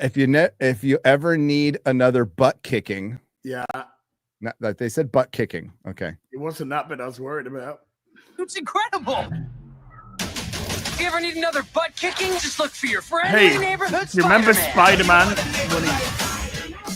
Okay, so is he going to get a suit from Norman Osborn? Looks like it. Ugh. From Oscorp. I fucking hate Disney. It was neighbor, okay, with an A. Okay. Not a hard R. And no, you may not. Nice of you to join us, Mr. Parker. See me after class.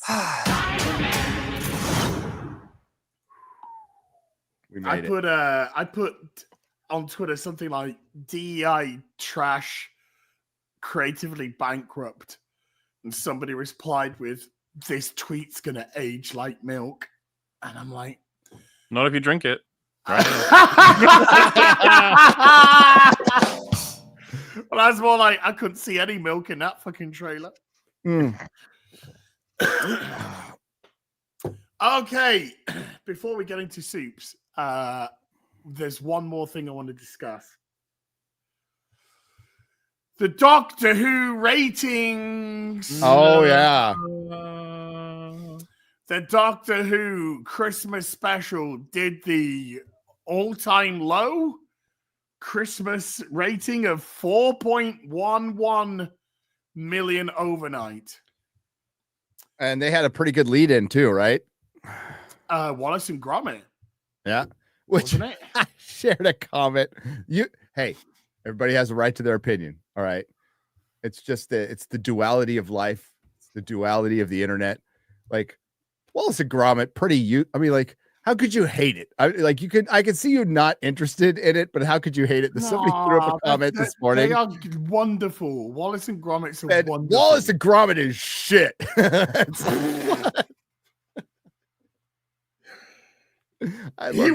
Wallace wouldn't be your friendly neighborhood dog. We were talking about it on FNP, right? And it was just like it's a comment that popped up on my phone. I just shared it with Mahler. We had a good chuckle.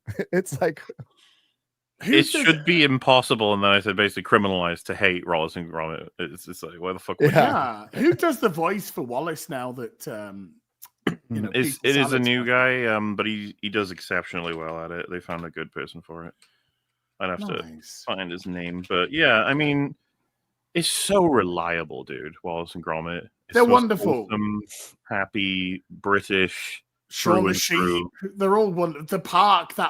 Nick Park stuff is always great.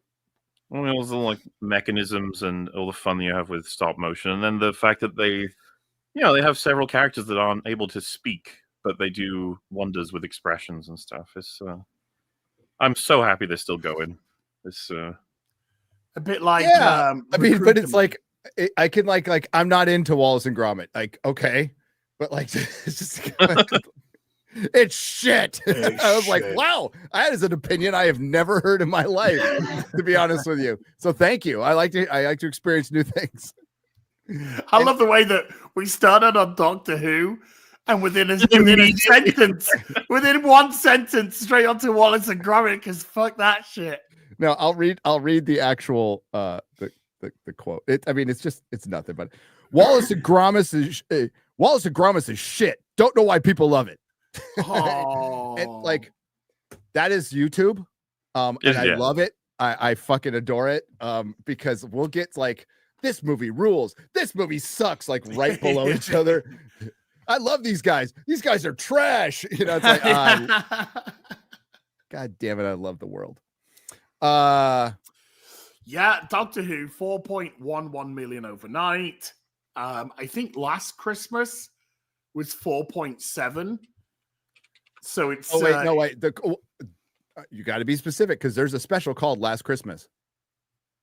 But you're talking about last Christmas. The 2023 Christmas special. What was it even called? I don't know. God, it was called The Doctor is Gay and Shit. I could still pretty much name every Russell T. Davey. I could name most. I can't for 1 and 2, but if memory serves, there was a time I could name every fucking Doctor Who episode. Boom, boom, boom, boom, boom. Yeah. Now I'm like, what was the last one called? What was it called? Joy to the World, you talking about? This one's Joy to the World. What was the last one? The Doctor has a man stick a thumb Empire up of Death? You talking about the end of the season? Or no, the Christmas special. It was the chick's name, right? It was Ruby Road, something or other. Church on Ruby Road, I think it is.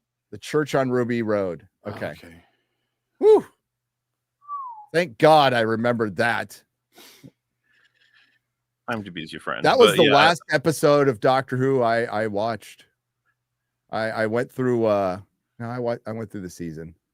I'm trying to remember what I didn't go through the whole season. Was describing Doctor Who's the events of this latest episode, and I didn't believe half of it, right, on FNT, because he was talking about, like, did he say a girl ate the sun or ate a star or something? She ate a star. She eats the Christmas star, and she's the reason all the wise men go to baby Jesus. Whoa. Sorry. Can you just rewind? You heard me. The wise men find baby Jesus because a fat chick eats a star. And she's the Christmas star. I She's still a Christmas remember that part of the story. She's a Christmas star. Okay. I'm gonna have a wild guess that her name is Joy. It was. So her name was Joy. Totally unrelated to the name that was affiliated to a certain campaign that lost this year, which they've done in the past. Remember when the first female doctor played by Jodie Whittaker in episode 2 in her second appearance said, "We're stronger together," which was Hillary Clinton's campaign thing. Wait, there are dinosaurs in this episode as well? Yep. Dude, they went back and inserted Jodie into a second Doctor episode. The one, like, it's fucking vandalization. All right. They turned the war chief into the master. They put Jodie in war games, which leads into Pertwee's, brilliant run. And yeah, they put in Matt Smith. They left out Christopher Eccleston. I wonder why. Dude, I have that clip bookmarked. I'll find it. Keep talking about race. But yeah, they've completely. This is the most vandal. Talking about racism. Keep talking about racism. I didn't even say rapist. So Harvey Weinstein. It's always on my mind.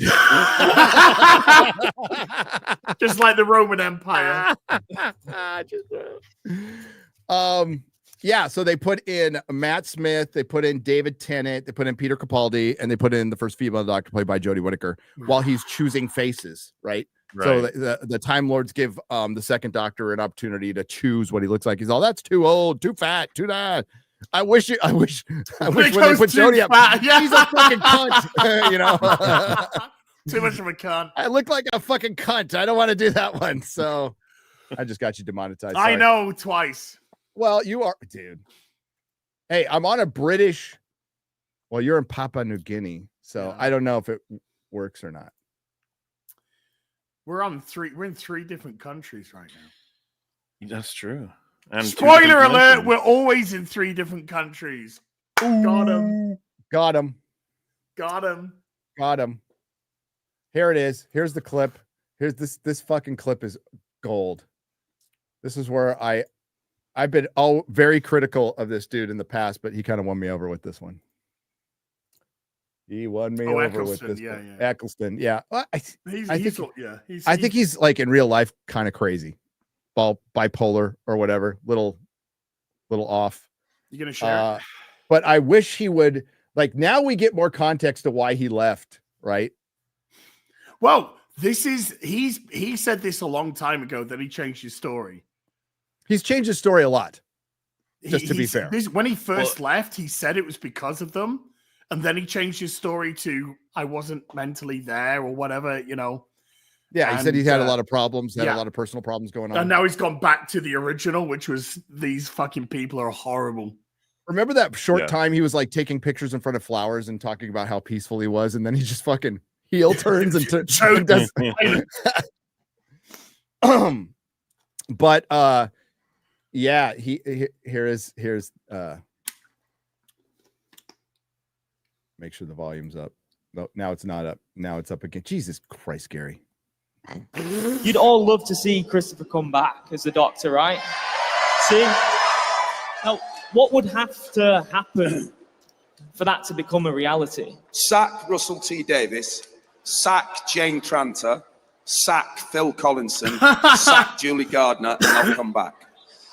Look at Billy Piper's so can you arrange that?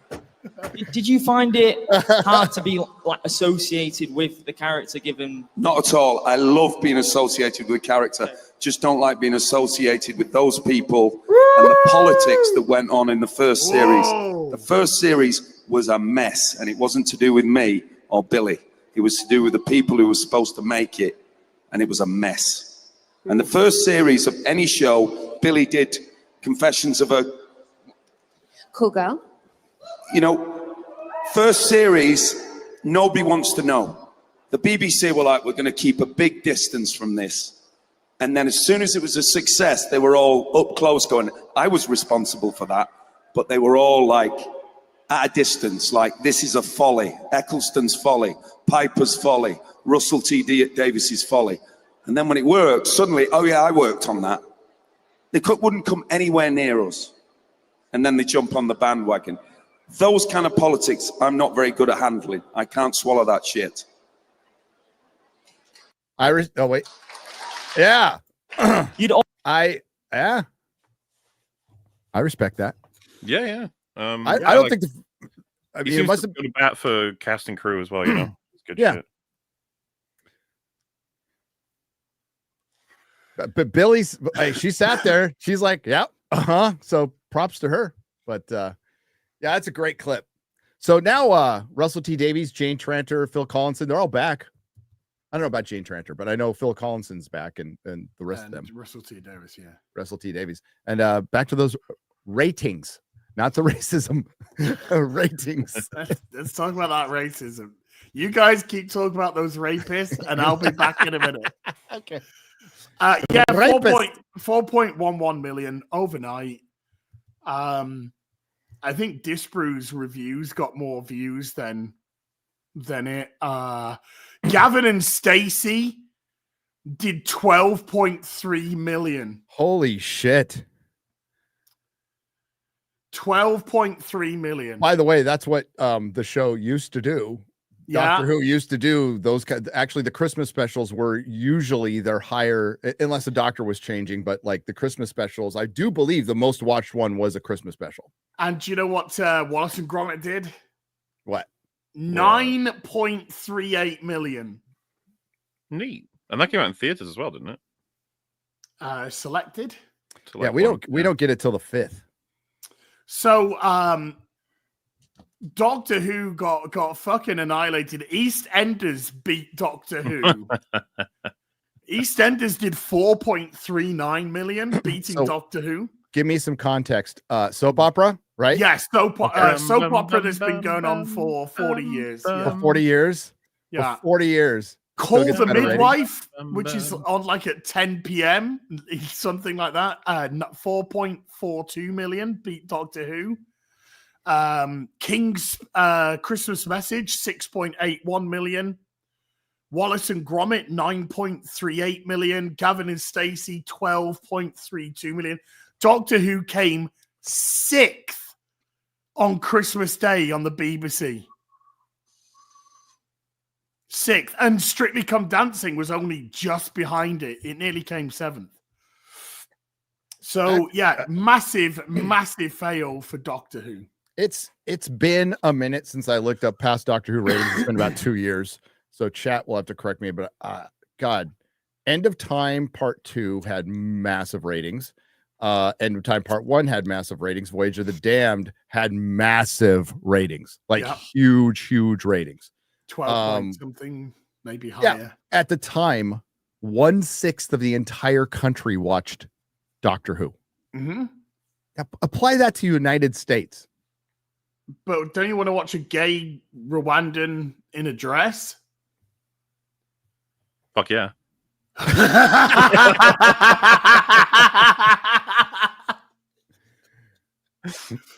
Molly's like, okay, you sold me. I'm sold. I remember they were complaining about Capaldi's ratings that they were so bad, and you did a great video on it where you broke down like, hey, the overnights were averaging around 5 to 6 million, but if you went to the extended, it almost doubled in some cases, not every case, but in some cases it almost doubled. Where Jodie, it would add 1 million or something, and now the ratings are worse than Jodie's.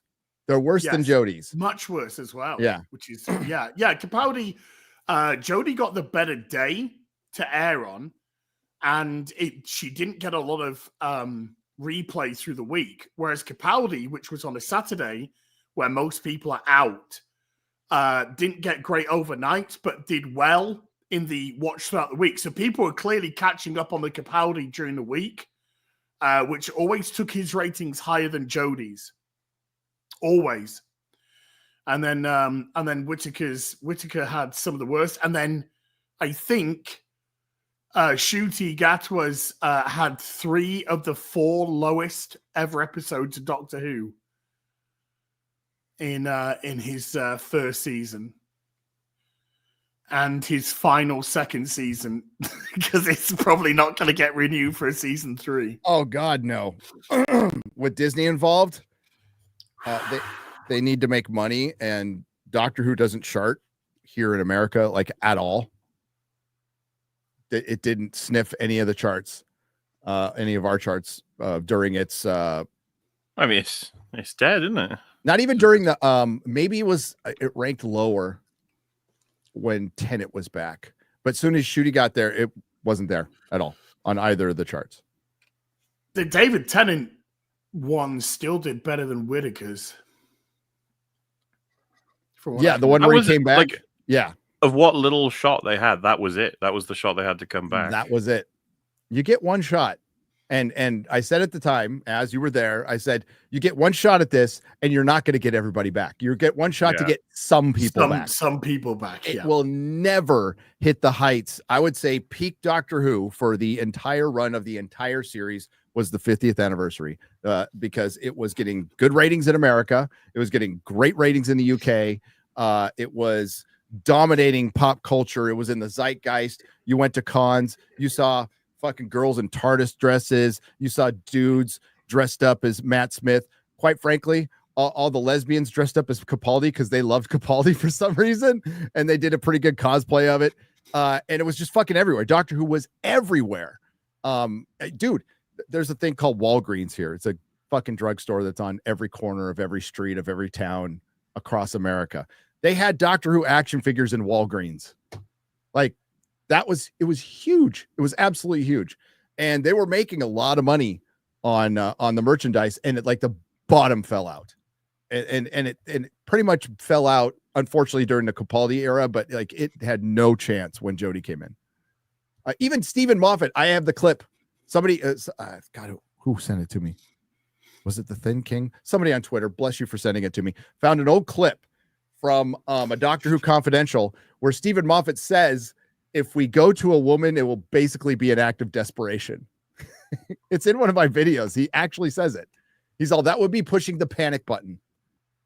If that's the panic button, what the fuck have we seen in the last few years? Yeah. Self-destruct.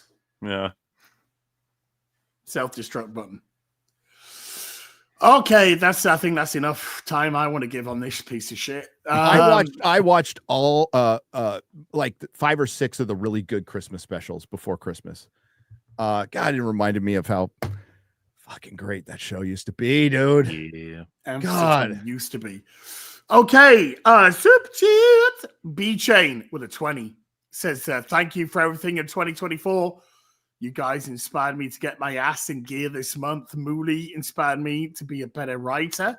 And I've begun a fantasy novel as motivated me to lose weight. I'm down 15 pounds already. With a 50. Outstanding. Says, Gary inspired me to be confident in myself and speak my mind. And I reconnected with a very special person, a high school sweetheart of sorts. No clue what's in store for 25, but I'm happy and excited for it. Love you guys and the fellowship. Cheers. That's the best attitude to take. Is like, don't. New Year's resolutions are gay. Don't do them. If you're going to change today. Yes. Do it today. Take one day at a time. But that attitude is like, I'm looking forward to what happens. Let's see what happens. Not every day is going to be great. Not every day. And hey, hooking up with the old high school sweethearts worked for me. I mean, neither of us really went to high school, but like it was during the time we were supposed to be going to high school. But you know how it works. Still married. Mark Smyrna 117B with a $2 says, Happy New, my fellow vanilla gorillas. Thank you. Happy New. Happy New. Happy New. The Smeegs with a 32 says, Hail and Happy New Year to all you massives. The only New Year's resolution I care about is that Jeff Bezos stop trying to buttfuck Tolkien and cancels Rings of Power. Was that season 3 renewal? Hail chat. It got officially renewed. It did. Okay. Oh, did it? Okay. When? A couple days ago. So couple of days now, ago. Was there any details that were curious about it, or are we waiting for that in terms of like changes? Maybe. The only thing I know is it got renewed. They're planning the season. Nothing is written. So there is a very, very, it's likely that it will take more than 2 years. So, I mean, at the very earliest, you're going to see it at the end of 2026, but my prediction will be it will be beginning of 2027. Okay, so and dead. I guess we're still, but what you're asking for, we're still waiting for news on is there some budget reallocation? Are we going to film 2 seasons back to back that are just going to be really short, which are actually 1 season that we're going to split into 2? Those are the questions that I think will get answered. And I highly suspect that's what's going to happen. But next year is going to be the fall of Numenor. Oh, fuck off. God, I hope it sinks in the ocean. I fucking hate them all. I screw them. Yeah, but they can't even do the... I will be 108 when season 5 comes out. You're right, chat. Anyway, hail real BBC, chat, and nerdum everywhere. Thank you, dude. The Uber Geek with the £5 says, by myself for New Year's Eve, I felt a little down. Then God heard my plea, and EFAP's Wings versus Boogie fight video came on my homepage. Here's to the new year, gents. Hail to you, Uber Geek. I'm glad that I'd staged it. We had lots of fun making it. I think we had Drinker and Jay Longboat on for that.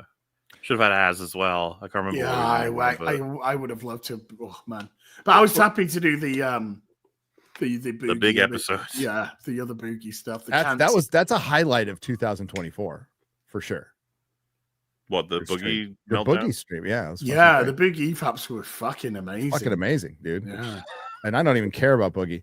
Uber Geek, you're awesome. Hope to see you in the UK. We will be there next year, which will be tomorrow. So soon I'll be able to say we'll be in the UK this year. Later this year. Woo! Woo! Kryptonian Jedi has been a member for 28. Thank you. And Zeke Zion has been a member for 32. Happy New Year. Yaz 23, the £5 says Happy New Year. As Gary Mauler, thanks for the memories. Thank you. The memories? Yeah. Memories? I said what I said. I said what I said. Mark's with a 117B with a $5 says ignore being a new person. The current you survived the last 4 years. Keep being that guy. That person is a tough son of a bitch. To the new year. Exactly. Big Rog with a 2 Canadian soup sticker. Thumbs up to you, Big Rog. Buttons. Anybody who stood their ground and put up with all that shit, even though a lot of it was like it's digital. Okay, it's a digital shit on Twitter, but still, or in your life and over the last 4 years, all the friends you've lost over, standing for your ideals and your integrity makes you a tough son of a bitch, and fuck them. They were never your friends. Yeah. So hard way to find out though. It doesn't. I mean, it still sucks. Anyone that closed down your gyms and then says go to McDonald's because we care for your health doesn't care for your health. Nope. Alan Octavian Moldovan with a 25 Romanian says, I wish everyone a happy new year. May it be a better one, full of success and happiness. All of the best. I'm off to my New Year's party. Cheers. Cheers. Have a wonderful new year, dude. Cheers. Benjamin Flensborg has rejoined, I will say, because I know that Benjamin's been a member for a long fucking time, so thank you, Benjamin. Anonymous has been a member for 39, thank you. And Yaz 23 has become a member as well. Yaz, thank you so much. Hunter Dvorak with a $10 says Happy New Year, Gary, Yaz, and Mauler. I get to celebrate my 26th birthday today. I ironically share the same birthday with Anthony Hopkins, Ben Kingsley, Val Kilmer, Donna Summer, and John Denver. That's awesome. That's a heck of a lineup there. It is. Yeah. Mexerage with a $5 says, hell, y'all, I got the last special 4K edition of Austin Powers, and it's all the films. Happy New Year's, y'all. Whoa. When did that come out? How did I miss that? I know. Hold the phone. I didn't, because I was looking for this. So what's going on here? What is going? Okay, everybody, we got to stop for shopping. So please entertain yourselves for just a moment. Okay, Austin. Now I'm gonna have to go to eBay to find Austin Powers 4K. Boom. I can see it on eBay. Yeah. Oh my God, it's there. It's there. It's the first movie. It's not the set. Blu-ray collection. In 4K? Yeah, 4K. Yeah, 4K. Yeah, collection. When did that come out? Is that new? It must be new. 4K collection. I'm not seeing collection. I'm finding the International Man of Mystery. I'm not seeing the 3 of them. Yeah, International Man of Mystery. Special. It says special collector's edition. Yeah. All right. Well, I'm just gonna. Oh, I got it. It's $42. That's probably a lot, but I got to buy it for that. Just because it's 42. That's really not that bad for new 4Ks for 3 films. But that dude's got 97%. It's like, I like a little higher percentage than that. Sorry, bro. Sorry, seller. You got to have a little bit higher than 97% for me. Wow. There Gavin we go. Death with a to Australia says Happy New Year. Welcome, Gen Better. Got it. Thanks, bro. Oh, I'm so happy there's a 4K Austin Powers coming. Dave Filoni. Oh no. Where's the other 2 movies though? Dave Filoni's the dog. second one for sure. Like for sure, you have to do the second one. The second one's the biggest hit. All 3 though. But yeah, I agree. Dave Filoni's dog with a $20 says, "Oh dear, this is gonna be rough. I hope you had a Merry Christmas. I didn't. Dave dressed us in matching Mrs. Claus outfits and violated every hole as he sang, 'All I want for Christmas is you.' And I meant every hole, including ears and nostrils. Anyway, Happy New Year." Good Lord. It's a rough year for that doggo. Black Kane with a 3-month says, what y'all think of an alternate world where House MD flopped and Hugh Laurie was cast as the 9th or 10th Doctor? Oh, would have been a good cat. Would have been great. House was such a fucking good show. I wouldn't want to give that up. I think I'm sure you guys know House's legacy is quite strong. There's House memes like everywhere all the time. It feels weird because House is an interesting show. Like the first 3 seasons are quite different from the 4, 5, 6 like format. They switch from more episodic, formulaic to like the serialized sort of big story stuff. Like the big things I remember. You've both seen House, right? Not really. No. Okay. Well, I'll be a little bit more vague, but you remember, like Gary, the bigger stories that start to happen that are like really impactful and quite dark at times. Like that's what I remember House primarily for. And well, he starts out as an addict, as a a Vicodin addict. Yeah, and that plays throughout the whole thing, and yeah, I liked it. I loved it. And everybody wanted him to be the Doctor. Everybody, and he would have been a great Doctor. But Capaldi was a lot like character-wise, a lot like him, right? Dude, I wasn't happy with Capaldi at first. I've told you that before. I was like, what? Why are we going to some fucking old guy?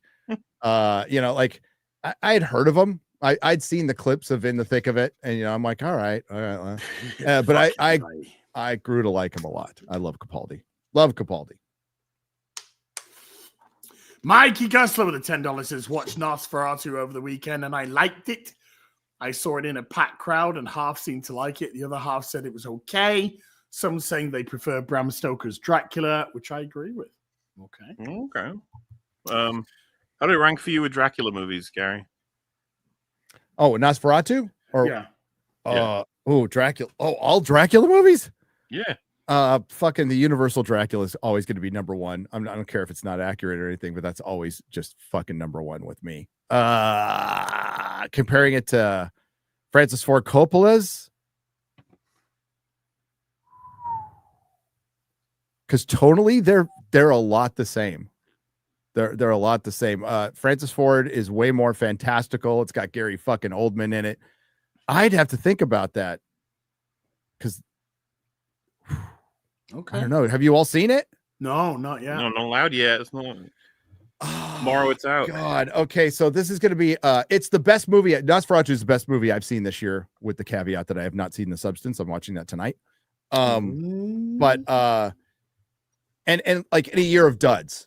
So I don't think it's a 10 out of 10. I think it's for being a non-licensed knockoff German silent film. I mean, I use the air quotes for non-licensed knockoff German silent film. That's fucking Dracula. It's the Dracula story. I'd say it's pretty fucking accurate book wise to Count Orlok looks like the Dracula kind of described in the book. Like that, and Bill Skarsgård, you can't tell it's him, dude. And a lot of compliments to his performance. Yeah, he's fucking amazing. And they like keep him in the background, like he's in scenes, but it's amazing how they keep him like you can't get a good look at him. Like that's the whole point. Is like not until really the end do you get a good look at what he is. He's always kind of obfuscated. It's really creepy in tone. I'm probably gonna favor, and this might not be popular, Francis Ford Coppola's Dracula a little more because it's kind of a more fun movie. It's more fantastical. But they both try to be art films, very much so. Eggers pulls off the art film more. And some of the scenes in it are just like, holy shit. It's filmed, I guess it was filmed in 35 millimeter, right? Like the last Voyage of the Dementor, somebody said yesterday that they liked it more, and that's fine if you liked it. I did not. I liked the movie, but I thought it was fine, but it's nowhere near on the level of Nosferatu. Nosferatu is not going to be for everybody. Robert Eggers is not for everybody. But the pacing in it's a long movie, but it has really good pacing, and Johnny Depp's daughter fucking kills in it. There's clips out there of people laughing because like she's convulsed because she's basically possessed, right? So she spends the whole time possessed. So she's convulsing and people are laughing at the clips. But when you see them in the movie, it's just like The Lighthouse. Out of context, The Lighthouse is funny, but you watch the film and of course it's intense as fuck. Yeah. So, I mean, I'm very interested to hear what you guys say about it. I don't think it's a perfect film, but I thought it was a really good one. Okay. But God, ranking on Dracula films, that's something I'd have to put some major thought into. Ramblings of an ad writer with a $20. Thank you. And Mikey Gusler with another 20 says people keep saying that a lot of people liked the Superman trailer because it had a lot of likes on YouTube. But when I saw Sonic 3 in a packed crowd, they played the trailer and there was no response to it. Dogman had a reaction. They made a movie of Dogman? I guess so. I mean, I could believe that, Mikey. The Superman trailer is it like I said in my review of it, Mikey, it hasn't changed my thoughts either way.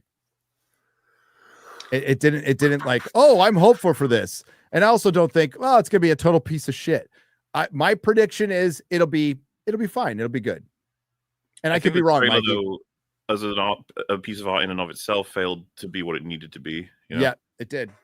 Especially when you had it 28 years later to compare to it, like a couple weeks before, and you went like, "That's what a trailer should do." Yeah, that was. And I think probably worth like cutting maybe more than one trailer and really figuring out which the best one is because it's so important. You know, it is. Well, they do. That's what they do, Mahler. I mean, like completely different styles, even not like different visuals or something. That's the thing is the trailer houses follow trends. So that's why all the trailers look the same, and they cut different trailers. And at least this is, I don't know if this is what they might do it internally now, but this is what they used to do. They'd have competing houses cut trailers and they would pick one. That's it. Yeah. The guy who made the 28 years later one, get him to do it. Yeah. Get him to make all the trailers. Scary. That was a great tone, that one. Anthony Hopkins is in Francis Ford Coppola's Dracula. That kind of he is. So is Keanu Reeves doing a legendary accent, dude. I'm a British person, dude. I'm like totally British, bro. Let's go to Dracula's castle, man. Oh wow, oh, shit, man. Whoa, that's Dracula. I am a member of the FBI. Bill and Ted go to Transylvania. Is that what we're doing? Sandy Q gifting 10 memberships to the stream. Thank you, Sandy. Thank you so much, my sweetheart. Anonymous with a $2 says, someone help Echo with his Trump derangement syndrome. Dude, Dracula like bogarted my girlfriend, bruh. Dude, where's my Dracula? Hey, I got my popcorn bucket. I got my Nosferatu popcorn. It's downstairs, but it's the sarcophagus. It's fucking rad. Are you gonna get a room for all your popcorn buckets? Chris Gore might have to. I'm not getting as many as he. I'm picky about my popcorn buckets. Mm-hmm. I have a room. It's this room. Kind of taste. Yeah. They're on the floor though. I have no shelf space anymore, so shit's on the floor. It'll low tier collectible. Yeah. Malakot63 has been a member for 13 months. Malakot, thank you very much indeed. Some random guy with a 10 Australian says, Happy New Year all. Missed the start of the show, cause Path of Exile's 2ing. Still sounds sick as a dog has. Yeah, still sick as a dog. Throat's just not healing up at the minute. Last time I had this, it took, 3 weeks for it to start healing up? Yeah. Start in your footsteps, Gary, with the X-Files marathon has begun. And cheers, Mola. Cheers. Mikey Gusler again with a $10. Says, today, Wicked released on digital, which I purchased because I love the film. Saw it 3 times in the theaters. As Mola, I think you'd surprisingly enjoy it. Also, as in Gary, watch The Substance. I do need to. Yes, my wife said it's brilliant. Absolute brilliant movie. Yeah, I do need to watch that. Do you think I'd love Wicked? It's I'm not a musical guy, Mikey. It's just it's never gonna be for me, that sort of stuff.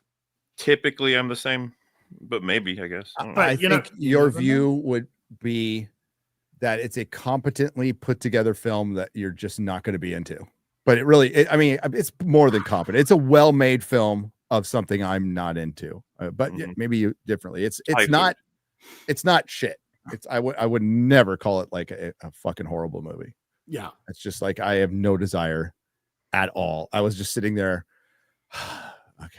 Is it almost over? This fucking thing is long. And it's long. Frosty Film Watcher with a $10 says, have you guys seen the Friendly Neighborhood Spider-Man trailer? Disney has learned nothing. How can it be this hard to make Spider-Man? Just stick to the comics, for fuck's sake. Oh, we went through it. I'm something of a Disney employee myself. Something of a neighborhood myself. Snacks with a $5 says, Happy New Year all. Mola, I'm told the EFAP hoodie and plushies got shipped. Yeah, mine did as well. With Longspire shipped separately. Yes. You shipped, and then all the others shipped like 2 days later. Don't say shipping. Does he not get along with the others? I don't know why they're arriving separately, but they are. As long as you get them, that's the important part. Which they're coming in for different countries at different times. I don't know. So. Big Ounce with a $5 says, weekly Marvel versus DC fight, since I missed last week, will be a double. Cyclops and War Machine versus Cyborg and Beast Boy. Cyclops and War Machine. Surely Cyborg outclasses. Yeah, War Machine. Cyclops and War Machine together. I would say so. Cyborg is OP. Like he is, but like, do not underestimate Cyclops. Like that one little beam can fuck a lot of shit up. He's got to get him. Like right in the power core, basically. So it's like a glass cannon, right? Cyclops, he can get taken out pretty easily, but if he gets you, you're fucked. Yeah, that's a tough one, man. Yeah, I'm gonna go with Cyborg Beast Boy. Cyclops over Beast Boy. Cyclops. Oh, sorry, I read this wrong. I thought this was 2v2. It is 2v2. It's so I'm trying to match them up. War Machine versus so War Machine versus Cyborg. Cyborg would beat War Machine for sure. For sure. Yeah. If you put Beast Boy against Cyclops, Cyclops would win for sure. If you put Cyborg up against Cyclops, that's where things get a little dicey because yeah, Cyclops is badass. Don't fuck around with Cyclops. Totally I love that he's getting a lot of love now, but back in the day, people were like, Cyclops is stupid. He got fucked over by Wolverine in the movies. Yep. Cocked. Thomas Costigan with a 1 month says, evening, lads. Anybody watching Ludwig with David Mitchell this year? No, I haven't heard of it. No, me neither. Yeah. Coop with a $5 says, Happy New Year's. Can someone fix AI as his accent? He sounds like Shad. Thank you. I'm sorry, my voice is just so fucked at the minute, guys. Is Die Hard a Christmas movie? Yes. Okay, he doesn't sound like Shad. Don't break you on the $5 says, I know people don't like the Hobbit trilogy, but I love the soundtracks to those movies, especially I See Fire by Ed Sheeran at the ending of Smaug. Guilty pleasure. I fucking adore him. I love him. Enoch Mamon with a 20. It says this year was the year of Taylor Sheridan, Tulsa King, and Landman. Fuck Yep. yeah. The only better writing I've seen this year was by that unknown man who runs the Fear the Tardo and Dave Filoni dog. The unknown man, yeah. Yeah, aka Enoch Mamon. Hollywood should hire that guy, sure. Tulsa King, absolute banger. And I think season 2 is just as good as season 1. Ooh. Just as good. The casting gets one-upped a little bit. Frank Grillo, dude. He's Frank great. Grillo. I like Frank Grillo. Frank Grillo. Yeah, he's cool. Sandy Q gifting another 10 memberships to the stream. Thank you, Sandy. Little sweetheart. James Moore with a $5 says, oh man, imagine if that did happen. The guy being taken into the game and then the cliffhanger is a choice instead. That would have been so much better. Yeah, well, move a bunch of things around, and I think season 2 would have been much better, even with the cutoff point. But yes, I never would have recommended that.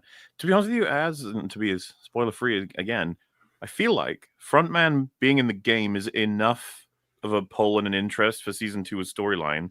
What happens in the final episode, that should have been season 3's thing, you know? Yes. And then 1, 2, 3, so you get the standard game, then the game with interesting variables, and then the end of the game, so to speak. But that would have been a solid trilogy. I would also say, though, that Frontman being in the game was too predictable what he did.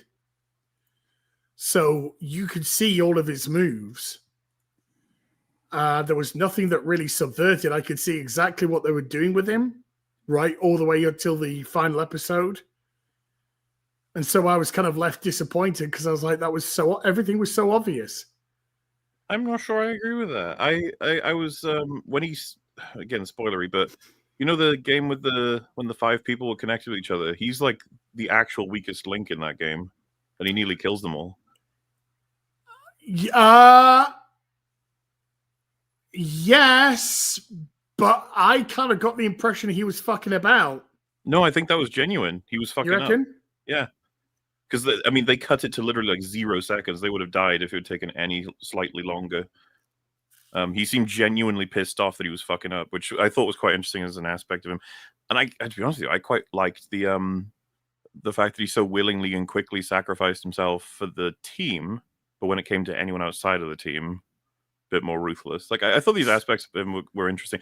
But the thing is, I don't know if this is kind of what you're saying as well, but I wanted to see more. Yes, I wanted to see more. I think is where I was. Like when they had the room game, and like you alluded to, there was an issue with one of the rooms that he resolved. That shit was good, and it was never really explored upon. And I think it would have been interesting to have been explored upon. Well, okay, so I had a suggestion. I was watching it with Frank. Imagine game. So they did 3, right? Imagine game 4 was a big platform that slowly gets smaller and smaller and smaller, and if you stand outside of it, you get shot. Or maybe it's like a literal, you just fall into a chasm. Yeah. And so, it has to be 50 players have to die, and then the game is over, sort of thing. And he, Gihan is like, if we all just stick together, no one falls off, we could all blah, blah, some more heroic aspect, like a Paragon point of view. And then he starts grabbing people and just throwing them off. That could have been like an interesting way to challenge the both of them. And the thing is, he wouldn't necessarily be wrong, right? That's why it would be. Well, exactly. That's the thing about the games is they are literal survival. So there has to be some element of moral compromise at some point if you want to live. Yeah, pity, eh? The whole, but we need to discuss this, when in depth. Varborn with $5 says, gonna see 7 in the theater on Friday. What are your gentlemen's thoughts on the film? Happy New Year. Great, good film, very good film. Yeah, I've got a generic point of view on it. It's excellent. It's an excellent movie. Le Chevalier de Lys with a 54-month membership says, Happy New Year, guys. Just FYI, in Rivals, you can't type Free Taiwan, Wuhan virus, Tiananmen Square, or even 1989. So no censorship there. Other than that, I really like it. Just like pineapple on pizza and hot dogs. Yeah, boy. You put pineapples and pizzas on hot dogs? He puts pineapple on a pizza and then the pizza on the hot dog. All right, yeah. Unique. I am Merkin with a 23 month. Says Happy New Year to all. Here's to the next one and to you, sir. Kuhaku with a 13 month says Happy New Year. Adds Gary Mauler in chat. Same to you. Piston with a €2 says thoughts on Doctor Who episode where a girl eats the sun. Fat cow. Thoughts on it? Didn't watch it. I was supposed to watch it for this. Yeah. Didn't watch it. Don't care. Doctor Who's dead. It's dead. Not, yes. R.I.P. Doctor Who. Eric Brown has been a member for 17. Thank you. Darth Yeager has been a member for 9. Thank you. Scott Duncan with a $5 says, so are we just going back to radio drama? Yes. Yes. Yeah. Yes, we are. Comes full circle. Yeah. Eluciate with a $25 says, Happy New Year, gents. Have you guys covered the news about the new Harley Quinn scratch and sniff fart comic? Well, that'll save the industry. Yeah, I'd love to see everyone's reaction to seeing that cover. If you haven't, yeah, it's that episode of Police Squad, the writer's not so thinly disguised fetish. You know, it's pathetic. The person who writes it is they've got a fart kink by the sounds of it as well. It's just degenerate shit. DC are fucked. Marvel are fucked. The industry's pathetic. That's all I got to say. Comic shops are saved. Sure. Ginger Rhino with a $5 says, did you hear about that scratch and sniff Harley Quinn fart comic? And I thought Batman and 19-year-old Batgirl in Killing Joke being a thinly veiled fetish. Oh, there you go. Well, I go with which, by the way, I was going to say in the Killing Joke that doesn't happen. It's just in the animation. It's just in the animated. Yeah. No, I'm going to go with the Killing Woke. The Killing Woke that we wrote. That's out there. The death of Harley Quinn. Harley Quinn's been dead for fucking years. Yeah, it's a pointless character. Yeah, fucking dog shit character. No Dashio with a member for 29 says, hey, Happy New Year. Currently bagging and boarding. Fan of Gambit, so getting Uncanny X-Men. Are there any others you'd recommend or stick with Uncanny? Oh, for X-Men? The X-Men title, the offshoot of just X-Men. Yeah, especially for that. You want to get that for sure. I don't know. It gets messy after that. It really does. Some X-Force is good. Some Excalibur is good, but it's kind of hit and miss. Fishums with a $5 says, my theory is that Guard 11, who killed 246, who likely only injured himself, and plans to smuggle him out via the organ harvesting operation. That's what I think. That's what I think. It was. What I was saying is what I would have preferred it be, because I hate the organ thing. Yeah, that was one of the things I was actually mad about. Was I think that was pretty obvious what happened there as well. I think I don't want to do this fucking organ nonsense. I'd rather learn about the people in Squid Game and how they feel about the whole operation. And imagine you did have some who were in the higher ups who wanted to do things that were a little bit like wacky, like sabotage the games or give players extra chances here and there just out of pure boredom, like they're fucking with stuff when they shouldn't be. And then they get disciplined and you see how that works. You know, we saw a little bit of it in season 1. And you just wonder, since Frontman's in the game, maybe the rules get a little laxer or a little crazier.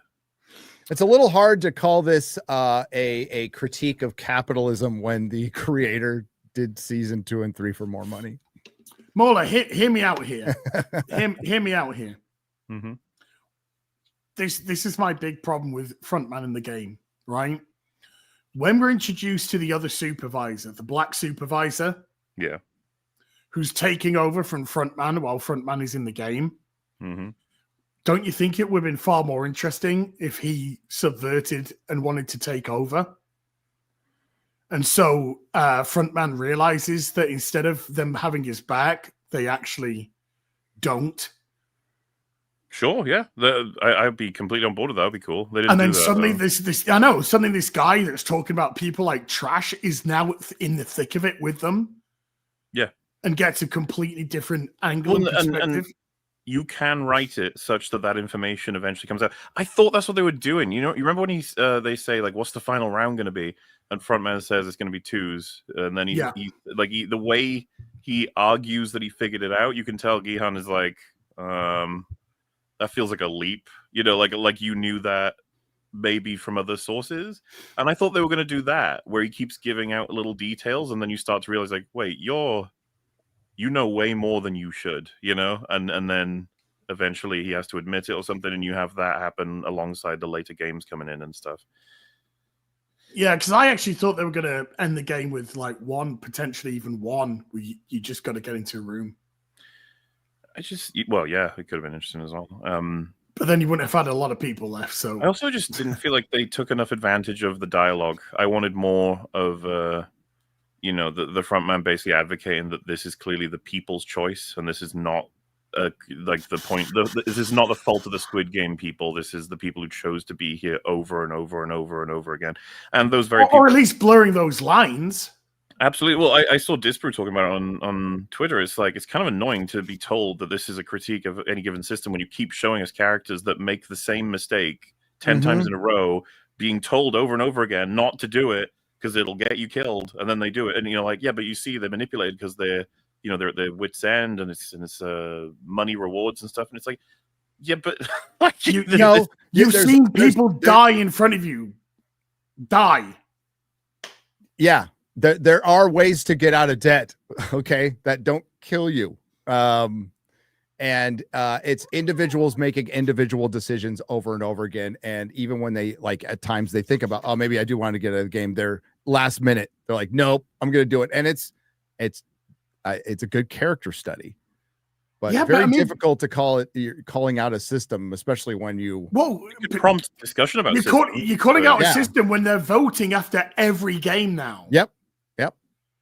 Well, see, and I thought that was going to be what Frontman was going to start bringing up more and more. He was like, you said, they get manipulated in, and then they basically fucked. But this now because that seems to be why the game is special, is Gihan's returned, and so they want to give even more choice to the players to leave, and they still choose not to. Yes, proving a point, right? Yes. I guess we'll find out in season 3 if that's going to be something they wanted to talk about a bit more. Mm-hmm. Yeah, I mean, there's something that happens in episode 7, which we can't discuss at the moment, which I think says it's all my fault. Says a lot about. Well, it's also because a lot of chat haven't. Yeah, it's chat though. Which to me was just kind of like, well, if they do something, then it's not going to work. Anyway. Mm. Cast Carbon with a $20 says, thanks for the entertainment while I'm at work on a windy, cold construction site. Happy New Year, gents. Hey, be safe. Happy New Year. Happy New Year. Cheers to the working man. Mikey Gusler with a $5 says, nobody cares about Jason Momoa being cast as Lobo. I would tend to agree. Superman needs to make over $1 billion to break even. At most, it will make 500 million worldwide. I think it's good. It's not bad casting. Okay, we can't say it's bad casting. No, it's not. But it's. You can say you're whelmed. You're whelmed by the casting. Like that's a good choice. It sounds great. The problem is it's Lobo in a Supergirl movie. It's Lobo in a Supergirl movie with Millie Alcock, who I like. It's Lobo in a Supergirl movie based on a Tom King story. Right. Okay. That would be my biggest concern. Let's say Mikey's right. I think it's going to do a little bit more than 500. I think it's going to do 6 to 7. That's what I think. But let's say we're both right. Let's say it doesn't make its money back. Right? Split the difference. Split the difference, and it doesn't make its money back. Let's say it doesn't make its money back. Your follow-up movie is Supergirl. Supergirl. So look for for them to fast track a Batman movie that's not Robert Pattinson. If I don't think, unless it gets Marvel numbers, which I cannot see happening, they're not going to cancel this. They've got too much into it. But I look for a lot of changes, and I would say look for Batman to be and what happened with the DCEU, Mikey. They fast-tracked Batman when Man of Steel didn't do what they wanted out of it. So they fast-tracked Batman, which is fucking hilarious. They'll be repeating the exact same mistake. And what has James Gunn just announced? That the Batman 2 is not going to come out because why? Because he's making sure there's that open window for Batman. Yep. That's my belief. And now I don't know if the Batman 2 gets made. I think I've been saying this. You have? I said this film is not gonna get made. Gonna be honest with you, to be fair, that was the one move we needed to see for me to go from thinking it was gonna be made to not being made. Because it's like we know that the course now, it'll be maybe another half-year delay, maybe a bit more on top of what they've said, and then it's gonna be people leaving the project. Yes. Unfortunately, we regret to announce, this actor's not going to be in the film, or that this producer's not a part of it. And as soon as we get Matt Reeves has left Batman 2, it's dead, which is probably not even far away from happening. I think we're going to get Patterson's left the project before. Well, people are already saying it's like this. You needed to be faster. We would have expected to maybe be getting the Batman 3 at that point. And remember, how much money did the Batman make at the cinema? Not enough. It did okay. It's like almost 770 million. Yeah, almost $800 million. I think that's going to be more than Superman makes. So and James Gunn's excuse was like, well, we often have there's a whole article on it. We often have big delays between sequels. There was a big delay between Guardians Volume 2 and 3. It's like, why was there that big delay, James Gunn? Yeah. You got fired. Yeah. So don't bring that. I wouldn't bring that up as an excuse. Yeah. No, that's not even the lying sort of thing. That's just shut the fuck. Why are you even bring it? Like, just shut up, dude. Just stop. He's such a bullshit merchant. He's such a bull. And yeah, the Batman wasn't extraordinary enough to earn a sequel that comes out 5 years later. Dude, right. I was in a comic shop the other day, and I walked past and I picked up a comic, and it had Tom King. And one of the owner of the comic shop was, not the owner, one of the employees was walking past, and I went, and I put it down, and he looked at me. I was just like, oh, sorry. I said, that's just my reaction when I see Tom King on a comic. And he just went, I hear you there. I was like, whoa! Yep. He said, yeah. He's like, no, Tom King made no friends at comic shops with the whole wedding fiasco thing. Oof. He pissed off a lot of comic shops. And he's a CIA asset. Yeah, which means I'm sorry, former CIA recruiter with fucking mommy issues and daddy issues. Big money issues. Mommy issues. Yeah, Mikey, I think we're seeing eye to eye quite a bit on that one. Clint Lormond with a $5 says, as have you read Batman Resurrection by John Jackson Miller? It's set between 89 and Batman Returns and features Clayface. It's good so far. I have seen it in the store because when I was in this comic store the other day, I saw it because there was a beautiful Michelle Pfeiffer cover for issue 2, I think it was. There's a beautiful Michelle Pfeiffer cover, but I didn't pick it up. I never picked up Batman 89, but I kind of did want to read that. I got it as part of a Mondo soundtrack thing. The Mondo did a thing at Comic-Con where you got the Superman comic adaptation and the Batman adaptation and the soundtracks. It's not very good. It's all right. But I might check it out, Clint. I might check it out, dude. Meti with a €2 says Supergirl movie is doomed because of Tom King. It's going to be girl boss. I mean, yes, but she's the hero of the film. I get that, but I mean, it's going to be literal girl boss. Men are fucking retarded. Type of thing. Also, look, I think the bigger thing, which isn't really being discussed here, is the fact that The Authority was announced as the second movie, and now it's not, which means Gunn is already second guessing his 8-year plan. And again, I think I'm totally with Gary on this. If Superman fails, it's going to be Gotham City. Yeah, get me Batman now. Yeah, fucking hell. And we ain't going to see that Supergirl movie next. Well, dude, it's going into production, man. So like that is, I don't know how the fuck you get out of that one. Cause okay, Superman fails. That will affect Supergirl. No matter what Supergirl is, that will affect it the first weekend. Unless she's getting her fucking tits out in it. And I'm being legit. All right. Well, you can give it a shot.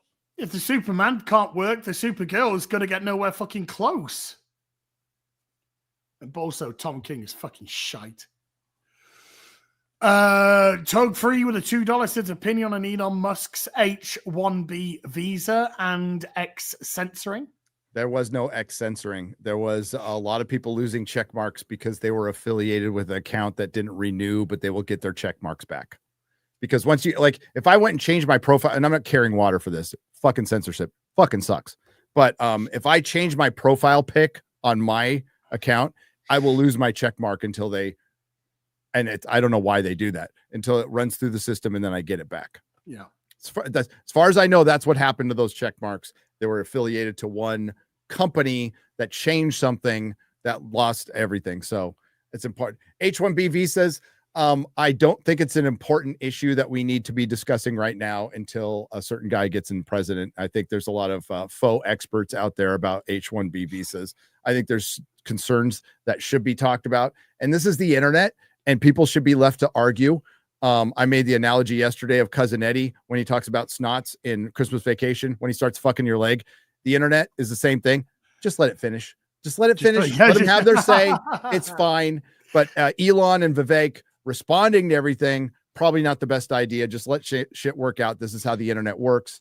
But it's a minor issue compared to what we have to deal with in the next 4 years. And we can't get all fucked up over this before President Trump gets into office. That's my opinion. I'm sticking to it. Calioth with a $10 says, bet no James Bond going forward. Thanks Amazon for owning MGM. Disagreements between parties will likely never lead to optioning. Reboot Marvel, easy. Ultimate Nullifier, Captain Marvel in Endgame. Gaia Rye with a 5 Canadian says, I'm starting to think the You're Not Steve Rogers, I'm not is bait and switch. We're going to get the movie and bam, I'm better. Yeah, there's going to be probably some line like that. Guarantee you it was discussed. They were like, can we have him say I'm better? And they were probably maybe. It was filmed and it's been cut just to infer it. Well, I wonder, I mean, this is just me speculating. I wonder if there was a bunch of, and I'll use their language again, coding MAGA in it. Or Trump allegories or something that they decided to edit out because they're like, people are tired of this. And no matter what happens, unless they were just absolutely, and what makes me think that is I was at Comic-Con and I watched it. Chris Gore, if he's out there, he was there too. Harrison Ford, when he came out, started to almost get political, started to say, well, we had a president that's like, and then he's all, but I'm not supposed to get political. Because Kevin Feige had asked everybody who got on that stage, don't get fucking political. We're done doing that. So he came right up to it. I have it recorded. I'll go back and find the clip. I'll play it on FNT. But he comes right up to it and stops himself. So maybe that's what was behind it. Largely what I heard was it was just a shitty movie. It was just, and it wasn't test screenings. It was internal screenings. It was screenings at Disney Marvel. It didn't get past the internal screenings. Nandayo. Stephen Hansen with a 500 Norwegian says, hello, Gary. Can you read this? Oh, God. All right. Hello, Gary. Can you read this? The Brits can translate for it. If not, I like you making movie color picture on internet TV. You make good job. Also, you God gamer. Was that easy enough for him? As I know, he's kind of fucked up a bit at their level. Wow. He did stutter a couple of times in that. I did. No, I'm not sure. I am a God gamer. Okay. This is absolutely, true. I'm also an Africa expert, an expert on Harry and Meghan. I thought you were going to go African American. I'm a Canadian politics expert. And George the Giant Slayer is the. No, I am now. Meghan. I am now. Wow. I have taken his crown. And I'm also an expert on H-1B visas, like everybody else on the internet. Let's discuss H-1B visas. Let's break it down. Let's ask the nerds what they think about it.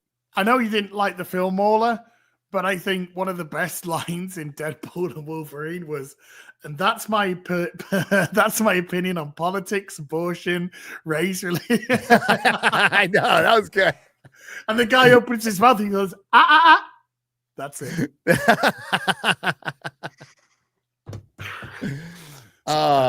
Africa expert. Did I say African expert? I mean, it's Africa. I think, expert. yeah, I thought you were going to say I'm an African American. Say I'm African. I almost said that on Piers, and I caught myself real quick. Look at me. I am the African. I am the Africa expert now. A. Marcellus with a $20 says, being a Final Fantasy fan, I'm sure Az will understand this analogy. The MCU is analogy. Analogy. Analogy. Analogy. He said analogy. He said analogy, Muller. Analogy. I just want you to use your voice more. I'm trying to destroy it before the chat. It is already destroyed. It doesn't get much worse than this. You're right, chat. I'm just a freaking expert. That's what I am. Go, Az. Keep talking. The MCU is in zombie mode, but if you sprinkle holy water, aka No Way Home, Deadpool, and Wolverine, etc., it comes back to life temporarily and then dies again. Well, I mean, if you use holy water on a zombie, it will do heavy damage. But if it's dead already, I guess it just melts. And then it looks like it may be alive because it burps and stuff. Maybe. Scotty has been a member for 22. Thank you, Scotty. Sindek with the $2 says, Happy New Year, Gary. And Mauler as RIP. Balatro FTW. No, it's a good game. Mr. Belfast with a $5 says, I have a friend in animation that had to move to Canada to get work. Marks with a 117B with a $2 says, I think Jim Carrey lost an expensive lawsuit. Maybe. But I think a lot of actors just go through a bunch of money and are terrible at it, and then they have to take roles later in life that are shit. I thought of another one. Al Pacino was another one. Al Pacino and Robert De Niro both went broke and had to take shitty movies. Mm-hmm. Jim with a €5 says, had to step out. Did I miss the bit where Az describes what it's like being a big gay? Happy New Year. Here's to many more. RIP 2024. I'm always talking about how much of a big gay I am. Thank you. Thank you very much. Malakot 63 with the $5 says, Mauler, was pre-bite Spider-Man immune to bonitis, or did he just drink a lot of milk fortified with vitamin R? That is top-notch Futurama and Simpsons reference. Look at Excellent job. Malk? Siege with a 35 Zargons says, I am a white South African and I feel completely at home being outnumbered. Hashtag minority representation. South African. I have diplomatic immunity. Diplomatic immunity. Diplomatic immunity. Best name I can think of has been a member for 32 months. Aided Clock with a $5 says, this Peter was bitten by a radioactive white boy. That's how he'll get the N-word pass. Graham with a 23-month Fiesta Cat with just a redo the whole you redo the whole song. N-word pass, N-word pass. You know, I'm something of an N-word pass myself. Oh. Fiesta Cat with a $5. It seems like they're turning Peter Parker into Miles Morales with this trailer, or trying to piggyback off it, right? It's like, yeah. It's pathetic.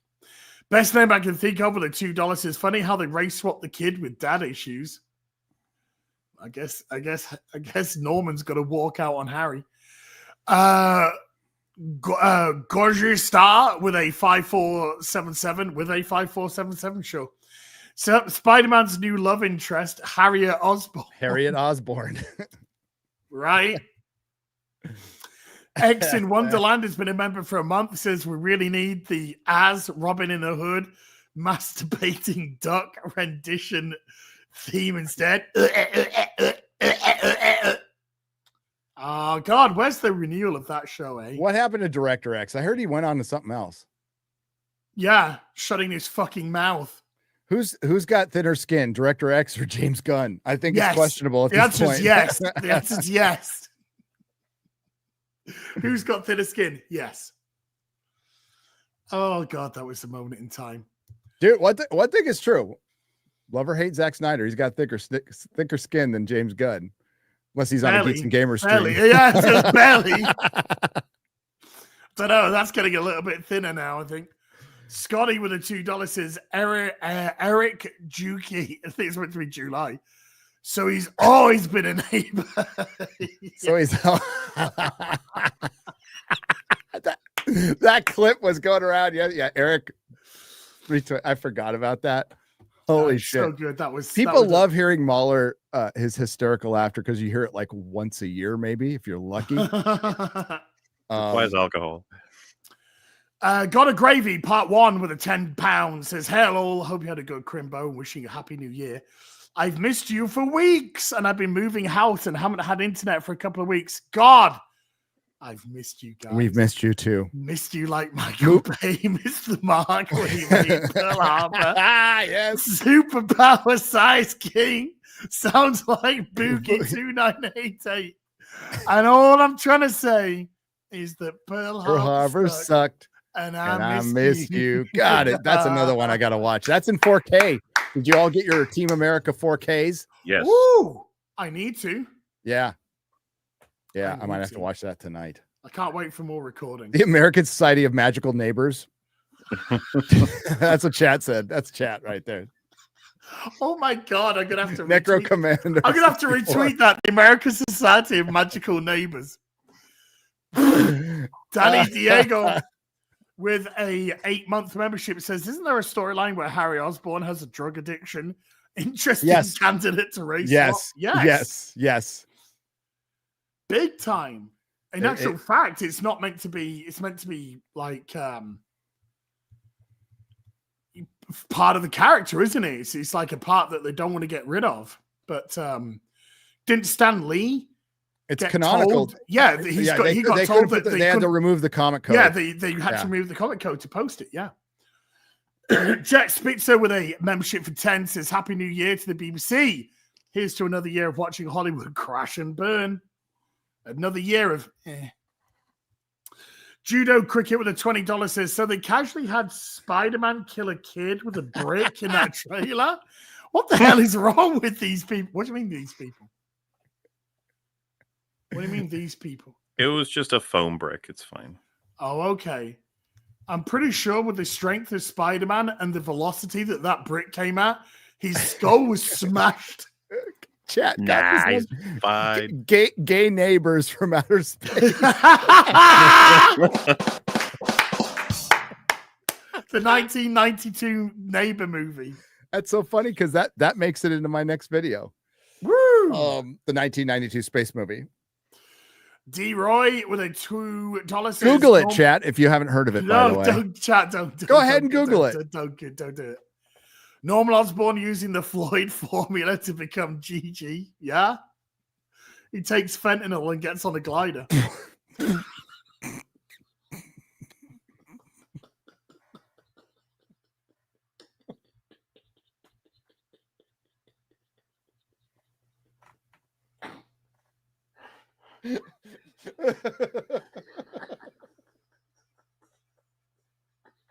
soon.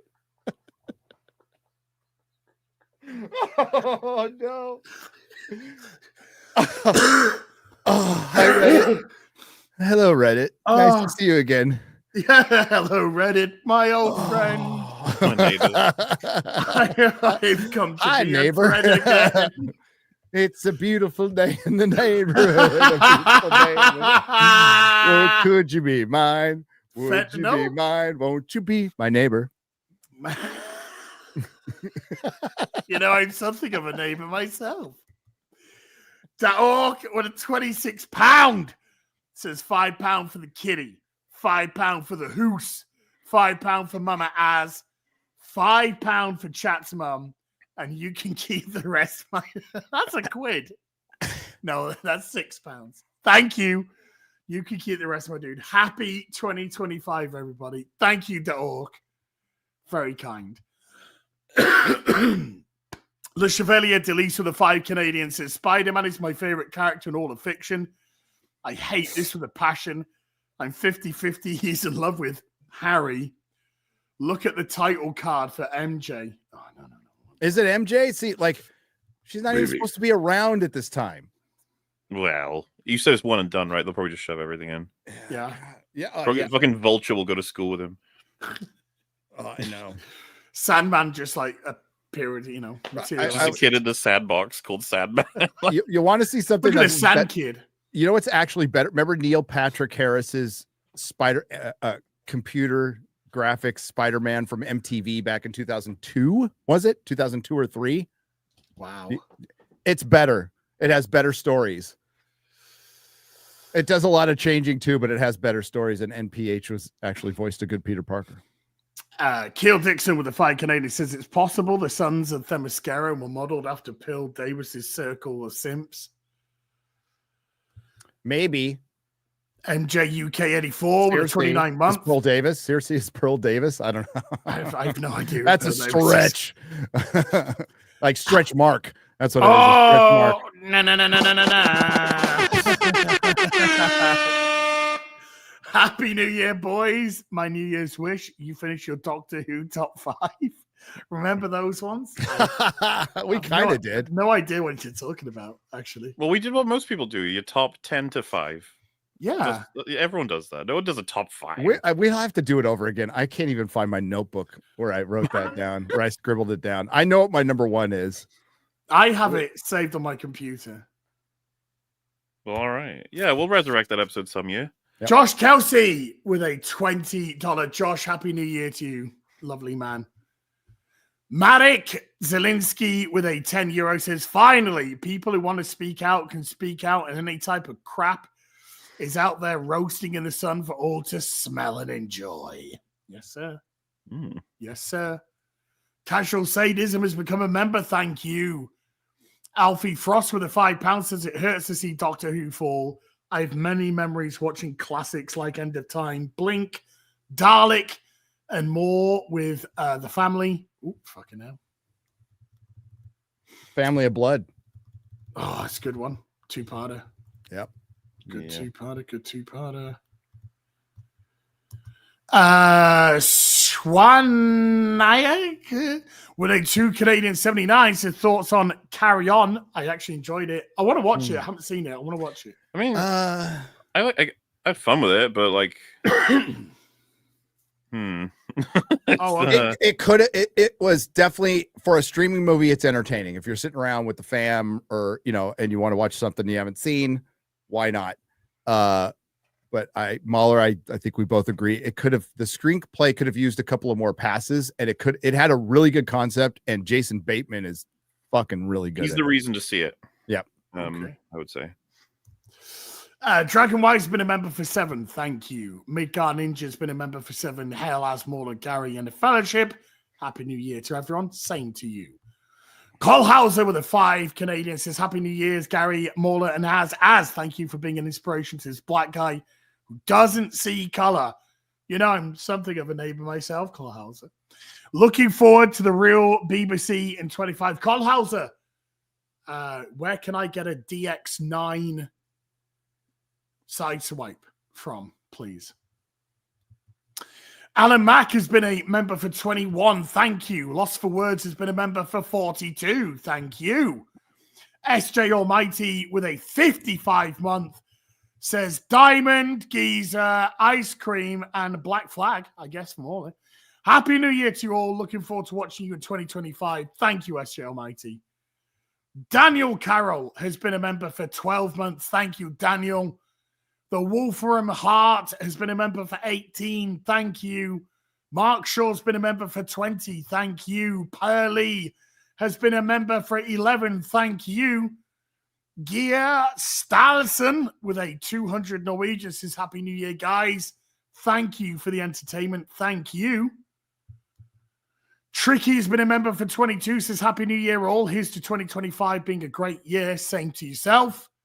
Daniel Carroll with a $2 says, Az, can we get an end of year shout out?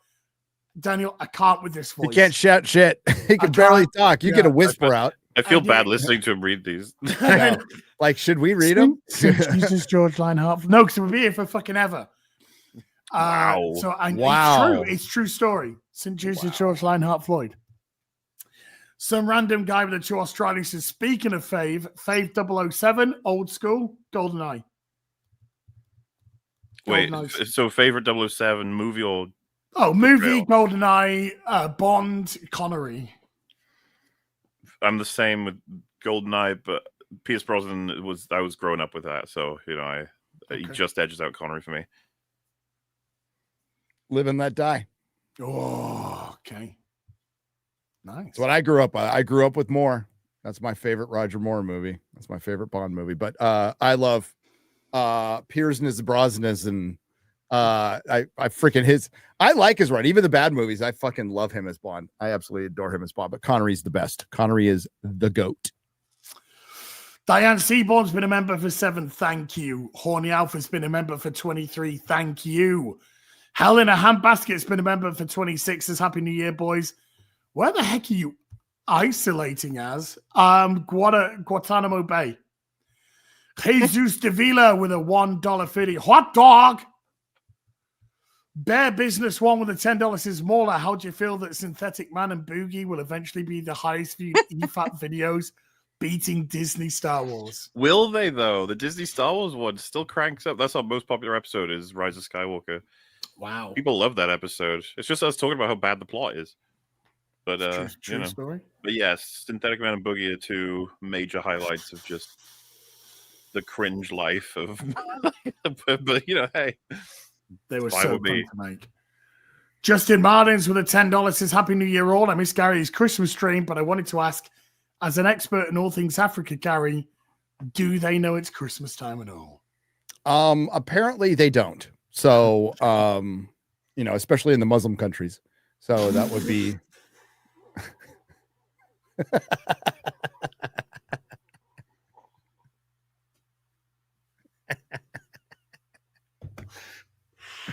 Listen, I watch all the Top Gear and Grand Tour Africa specials, and it is beautiful. It is gorgeous. There's nothing wrong with it. Dude, that whole part, and I didn't call them out on that. They were like minimizing when Bob Geldof and all of them did that. Do they know it's Christmas time at all? There was 600,000, or was it? I can't remember now. It was a giant number. It was like, I can't believe it's 600 million. That's twice the size of the United States. So there was millions of starving kids. So whatever number they gave, they said, well, it's half of that now. And I'm like, oh, it's only half of that huge number of starving kids. That's what I wanted to say. They were trying to minimize it. I forgot what the number was. I completely forgot. But they're saying, well, it's only half of that now. And I'm like, so there's still millions of starving children. Okay. I think it was like 6 million. And now it's 3 million. But it might be more than that. Might be 30 million. I don't fucking know. But it's a lot. Scotty with a £2 says, Happy New Year. Thanks for the great 2024. Tipples. Harukami with a £5 says, has Gary seen the Norton clip with Capaldi gets outed as the biggest Whovian when he was young? Yeah. He used to be a member of the Doctor Who fan club and shit. Yeah, like out of all the, like, David Tennant was a fan as well and knows his Doctor Who stuff, but like nobody beats Capaldi. Was a legit Doctor Who nerd. Yeah, Eternal Dragon with a membership for 23 says, Happy New Year, you massives. Are you going to play the PC port of Final Fantasy VII Rebirth? Would love to see you finish that game. Yes, I would love to do that. Lord McSmith with a $10 says, before we close out the season, have you guys seen Amazon's baffling recent edit of It's a Wonderful Life? Just found out about it today. It's so comical. I'm not even fully convinced it's real. They took out not Potter Town. What's it called? They took out the the other when he goes back and it's changed, the name's changed and all that. Did they take all that out? They did. Why? And then they put it back. No explanation given by Amazon. Other than casual viewing, maybe. I have no fucking idea. Pottersville, yeah. Pottersville was taken out. And maybe it had some of the messaging in there. I don't know. Fucking Amazon, dude. Jeff Bezos, all that bullshit about like we want to get more balanced. Well, no, he doesn't. No, you don't. No, he doesn't. You fucking remember that piece of shit was behind getting rid of Parler. Okay. Yeah. Parler was disappeared from the internet, which was collusion between Facebook, Twitter, and Amazon. That's illegal. That is collusion. That is corporate collusion, and that is fucking illegal in this country. Nothing happened. Nothing at all. ADs has been a member for 27. Says Happy New Year, mates. Here's to another year of your crazy antics. Thank you, man. Whit Grebitus has been a member for 39. Thank you. Ara with a $20 says Happy New Year's. Remember the best part of the holidays, Twilight Zone marathon on Sci-Fi. Oh, yeah. I know you can stream them, but I don't give a fuck. It's tradition. Best way to spend the holiday dry. 11 years sober myself as well. I'm 2 years sober now. Yeah, you are. Look at you. I'm 11. Boxing Day I'm 0. 2022 was the last time I had a drink of alcohol. Holy shit. So your sober date's very close to mine. Mine's the 27th. There you go. There you go. Okay. Lila Hart is 27th too. So real quick, Mahler, next year, we're not doing resolutions. This is just he needs to do this. And you need to find time. If you are a fan of good storytelling, you need to watch the old Twilight Zone. That has to happen. That is an absolute must. It would be curious to stack up all the different things and see which one you would rank at the top for what needs to be seen first. I wonder. Twilight Zone. Okay. Twilight Zone. More than X-Files? More than X-Files. More than Sopranos? More than Sopranos. More than Venture Brothers? Barely, yes. Venture Brothers is fucking the shit. Absolute shit. The minute you watch it, you'll love it. Jacob Wolf for the $2 says, I never saw Squid Game. Is it worth it to catch up? Yeah, season 1 is absolutely outstanding. Season 1's outstanding. Worth seeing, Yep. Yeah, absolutely outstanding. And season 2 is still like worth seeing. Yeah, it's not garbage. No. It's just it set itself a very high standard and did not meet that standard, but it didn't totally embarrass itself. It still could, but it has not embarrassed itself at all. It's still higher quality than 99.9% of the garbage out there, for sure. Some random guy with a $5 says, time to release that death metal scream like a Banshee album you've been putting off as, right? With this voice. Lord Photon with a 26 month says, Fartgate 2.0, probably. Cannibal the Dragon with a member for 9 months says, how will HBO screw up Aegon the First? I think they'll make him a cock. What do you think? Will you watch it? Oh God, they could. That's like, I'm not going to say that wouldn't happen. They absolutely could. But damn, that would be the one series I want to see.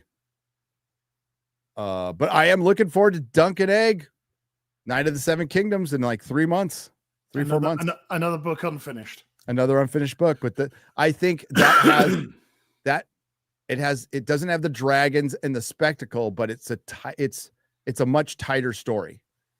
It's a much tighter story. Craig Long with a $50 thank you says, Happy New Year all. Got to spend time with my brothers this holiday and watch an old childhood favorite, Land of Far Away, starring Christopher Lee and Christian Bale. Curious if anyone has seen it. Willing to EFAP? Question mark. I have not seen it. No, not seen it. Mikey Goslow with a $5 says, breaking news. Robert Eggers said in a recent interview with Esquire UK that an extended cut of Nosferatu will have a physical edition release. Ooh. Nice. Casual Sadism with a £5 says, Harley Quinn fart comic. Absolute right for a gun adaptation. Who the hell is the target audience for it anyway? Happy New Year and thank you all. Degenerate. Nobody. Actually, just nobody. Nobody's going to buy it. It's just going to rot on shelves. Taker 610 with a $2 says, did As fall victim to FogVid 24? Probably. Unapologetic Art has been a member for 23. Thank you. Not George Floyd with a $2 says, I like teats, would watch. Unapologetic Art with a $5 says, who voiced AI as Patrick Stewart? As, can you say, there are 4 lights? Oh my God, that sounded painful. That was actually pretty fucking good, can I just say? That was actually a really This is the good New York Post. Here's why it changed the name. I'm just thinking, oh my God, are you serious? I'm seeing It's just oh no. Hang on, I'll be right back. Go pee. Yeah, Kekius Maximus. God damn. Dingo 8 Baby with a $5 says, anyone on panel play new expansion of Final Fantasy 14? It's called Dawn Trial and it's shit. Main character is voiced by a transmission woman. Even Japan is woke. I leveled my character to level 100 and that was it. I haven't gone any further in it. Just haven't had the time. Jesus Davila with a membership for 35 says, I want to wish you all a happy new year. Also, smash that like. Thank you, Jesus. Happy new year to you. 2 Penny Puppet with a $10 says, rumors that Superman's going to get into politics. That's a no-win scenario when at the time they show us an old blue-collar white guy throwing shit at him. This movie's going to tank hard. I mean, they got to show me something because that first trailer didn't show me anything that really piqued my interest. Just, it was very meh. Marty with a $5 says, it's okay to respect the lore/source material books like Nosferatu, but not comics like Star Wars. Disney can eat Bantha Poodoo. Think they'll ever sell the IP? Nope. No. Probably not. Not a chance in hell. They'll shelve it, if anything. Mm-hmm. Ty Robs, 89 with a $2 says, RIP, one of the top 100 famous people, Jimmy Carter. Yeah, passed away at 100. Good knock. Or Uplinks with a 20 months says, could we have a real BBC that is devoted purely to just talking about Warhammer 40k? Maybe even playing a short campaign of it while talking with us? Jeez. Let me bring Arch on. That's pretty lofty stuff. Can we get a game done in 3 hours? Maybe. Darius with a $2 says, Aunt May, head of the Queen's Neighborhood Watch. Pirate Queen has become a member. Thank you, Pirate Queen. Samahos with a $5 says, if anyone's interested in low magic fantasy, I'm releasing my short stories on Samahos on YouTube. Love you guys. There you go. Aura Uplinks with a $5 says, Star Wars film about separatists, the human and aliens part of it, the politics, the horror from their perspective, war against precedent Jedi, and clones. Sure. But, I mean, it would require good creators. Or communist lesbian space witches. I mean, what would you rather go with?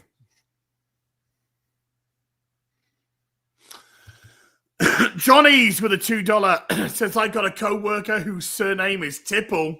Tipples. Tipples. David P says, Happy New Year. You great 3 in the entire chat for 31 months. Thank you. Corey Wilson with a $2 says, 3 years sober today. Well done. All right. Well done, Corey. Got a gravy with a £50, says Goblin, plus Ebonics translator. Yo, Spider Geezer, das ans why only fool is heroes. Because you never know when some lunatic wild child along water static shots. Let the Wookiees of your blood or suffer to learn. Short us. Slap my fro. No. I have no idea what I just said there, but I think I'm being banned from the internet. Hirukami with a £5 says, watch the video about Chronicles of Pern. What's your opinion about televising? And the good thing is it's finished. I used to love reading the Anne McCaffrey Pern books when I was a kid. I used to love those. So Chronicles of Pern, I would totally be up for. But it's current day, so they'll probably make it shit. Yep. That's the only downside. Take your 610 with a $5. It says, Gary, did you know you have an actual gamer doppelganger named Happy Console Gamer? Seriously, look him up. He's your twin, or he just copied you. And that catches us up all 141. Oh, yeah, he follows me on Twitter. Super chats. Yeah, a little younger. I would say a little younger version. Uh-huh.